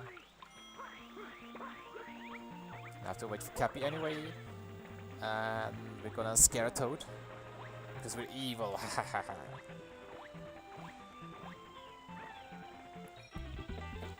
And then we're gonna spread some love because we're good guys. With a really hard jump here. Oh no, hold on. Nice. What I did there is I did a jump onto a slope, and if you do another like if you do that as a group, you can do a motion control jump onto a slope and do another motion control jump, and the movement, like the speed, kind of adds up, so you can actually get ridiculous amounts of speed. Sadly, we don't really see it in the runs, except in all unique moons ones in Sand Kingdom. But yeah, you can do ridiculous things with it. Alright. Now I should have gotten everything, so it's time for Toadette. And I'm gonna use the first person version to talk to her, because we talk to her so often that it actually saves up to like 12 seconds in this category. And yeah, I see that we have something in chat. Time for Toadette moons, during which we just look at Mario spin collecting moons. Yeah, that's a great summary of the next. And do you know how long it takes? I guess several minutes, I don't know. And yeah, the moons that we get are for the achievements that we gathered throughout this run, like 35 captures, 40 checkpoints if I remember correctly, some treasure chest moons, 8-bit moons, getting world peace everywhere is also an achievement. Getting 300 moons is also an achievement. I just checked recently. Grabbing like 1,000 coins is an achievement. There would be more coin achievements, but they are too slow. Birds is an achievement, Toadette Moon is an achievement, Captain Toad is an achievement. I think even Jamming Toads are an achievement, Slots are an achievement. Yeah, we have a bunch of moons. And yeah, about the version differences, now is the perfect time. After this kingdom, I should have 500 moons, and that unlocks the darker side, which is the name of this kingdom, so yeah, that's the point of this. And in darker side, there's like this pretty big dungeon that you have to do, and if you die, you just start over at the start again. And there's actually a way to skip all of that. And what you have to do for that is basically just jump on a frog, capture it, and fly through space. And yeah, that saves like 2.5 minutes, and it only works on the older versions. It doesn't work on the newest version. That's why the categories are split, because not everyone has access to the oldest version. And there are actually also people who have the oldest version and who like doing the dungeon, because just doing the frog fly is so boring that they just want to do the dungeon. And I also plan to do the dungeon because it's a more popular category and it's cooler, and you guys get to see some more. Looking at the time, I think I'm also on pretty good pace. I actually don't know how long the final split takes itself. I would guess around 5 or 6 minutes with the dungeon. So, not too far off of my PB, I guess.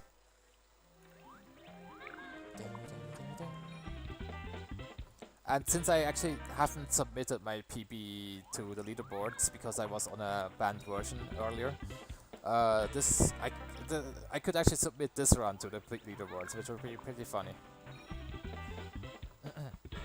Like no splits. Well, I have a timer. A timer is all I need.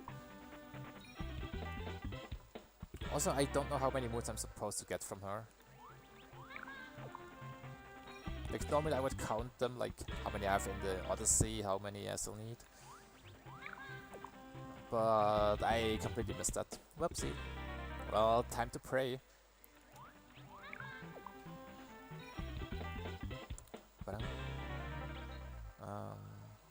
Oh, okay, we're out. I couldn't count them. 1, 2, 3, 4, 5. I think 63. I might need 64, hold on. Wait. What? Okay, I have way too many moons. What? What did I do? Or can I not count? Maybe I have to, way not enough. It's good. But how did I overshoot it by 1? Oh. What? Okay, I definitely can count.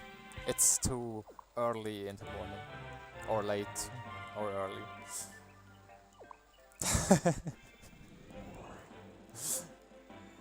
Okay, and now we have the darker side unlocked.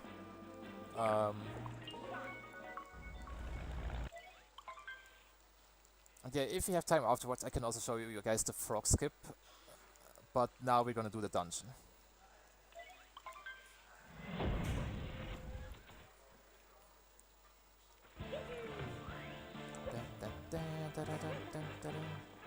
No, don't jump on his head. No, okay.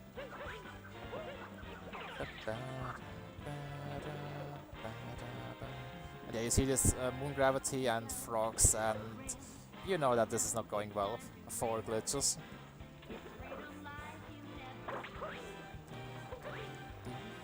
Okay, and music is over now, but we get to hear like music from every different kingdom, almost every different kingdom. And yeah, if I die at any point here, then I will respawn where I am right now. And yeah, I don't want to do that. Skipping a bunch of things here. Oh, hello. And while it is not too hard for me anymore, there's still a possibility that I might die. And depending on when I die, I might just not do the dungeon anymore and go back to frog skip. Oh.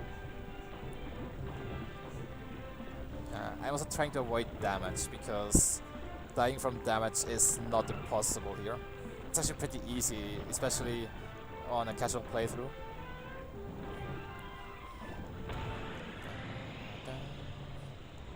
Okay, music change to Sand Kingdom. Earlier was Cascade. Oh, please make it. Nice. We're gonna do a... Oh, yeah, we have to wait. A small skip here. That was intended.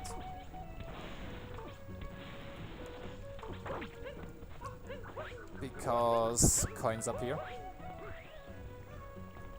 Or maybe you're supposed to go back from above, I don't know. Oh, camera. If the in this game, sometimes the camera turns automatically, and sometimes you miss the cap if that happens. Luckily it didn't happen there. And yeah, we are actually Yoshi. We're not riding on Yoshi, we are Yoshi.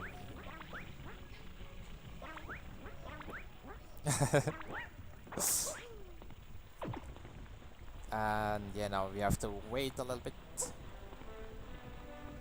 And we have some Wooded Kingdom music. And yeah, there's no way to speed this up, so I can walk a bit slower, faster, can do some acrobatic performances. Ha! And over there is where it continues.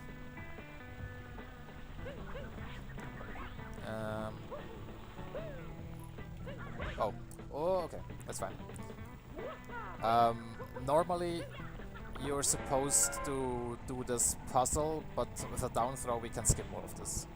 Possible on all controllers, by the way. And this is the huge part, the glide and skip. Let me focus a little bit. So I have to shake right as I enter this tornado, and that gives me a lot of height. And normally you're supposed to like go down to this island in the lava, land there, uncapture Gliden, and use those forks to fling around to the next island. Then there's a pipe, and I don't even know what is in there. I think there's a bunch of like colorful fuzzies, and then you get out of the pipe there, and then you enter the painting, and there's a Bowser section. But you know, that's slow. We're just skipping all of this. This actually, this is kind of like a small version of the frog skip. Maybe at some point this will also be banned. Who knows? And this is basically the end. We get a big thank you from Nintendo for thank you for playing my game. And actually, the run's not over because this jump can actually kill you. It's like the most unnecessary risk that you could take. And yeah, now we get to be a frog again. And we can climb this huge building, and Cappy gets all sentimental.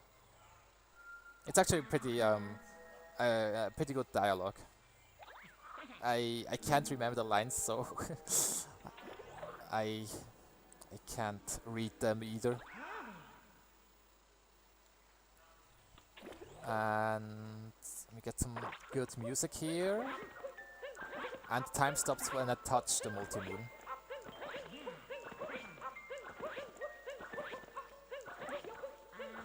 Time.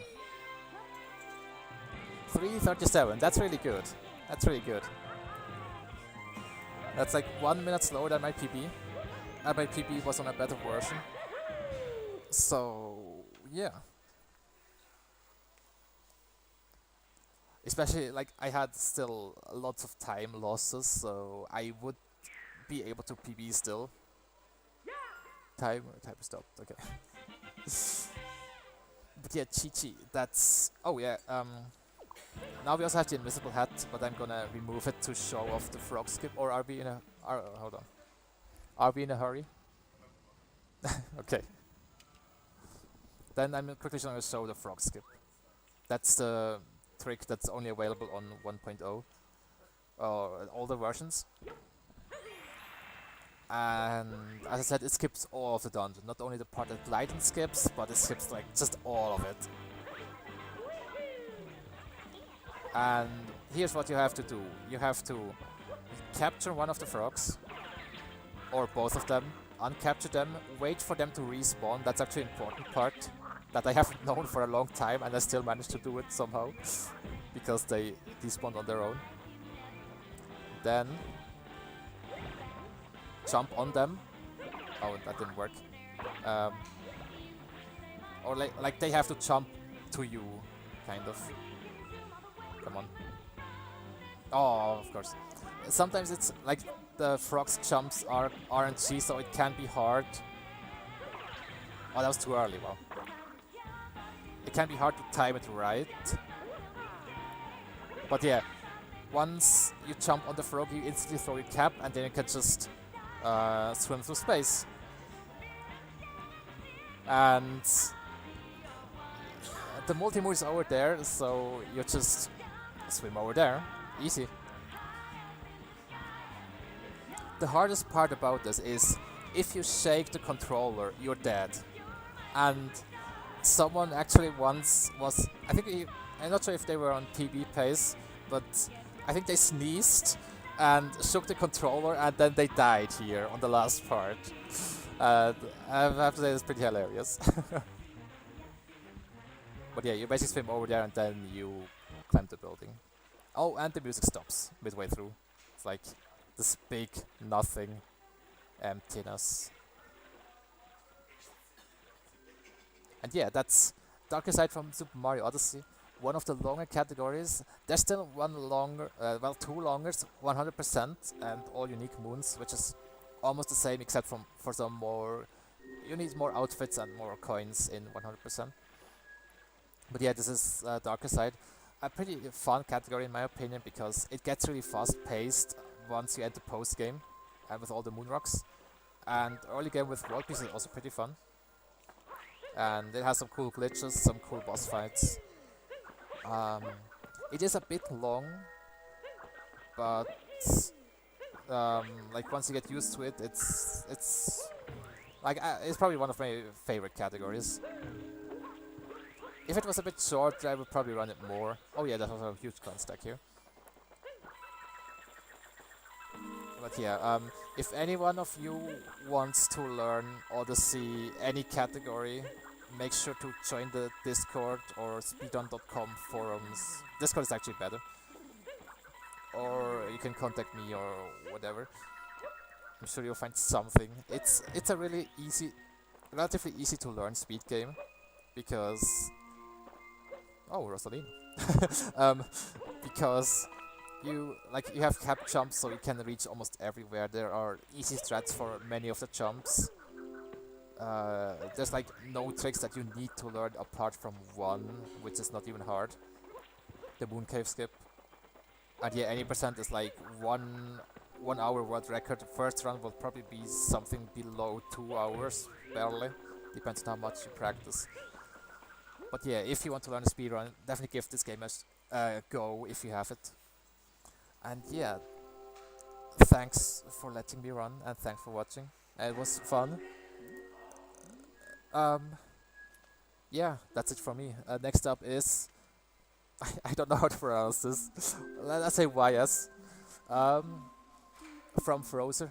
It should start in like 10 minutes, maybe a bit earlier. Probably in 10 minutes. So we have enough time set up. And I'm signing out. Thanks everyone for watching and bye bye.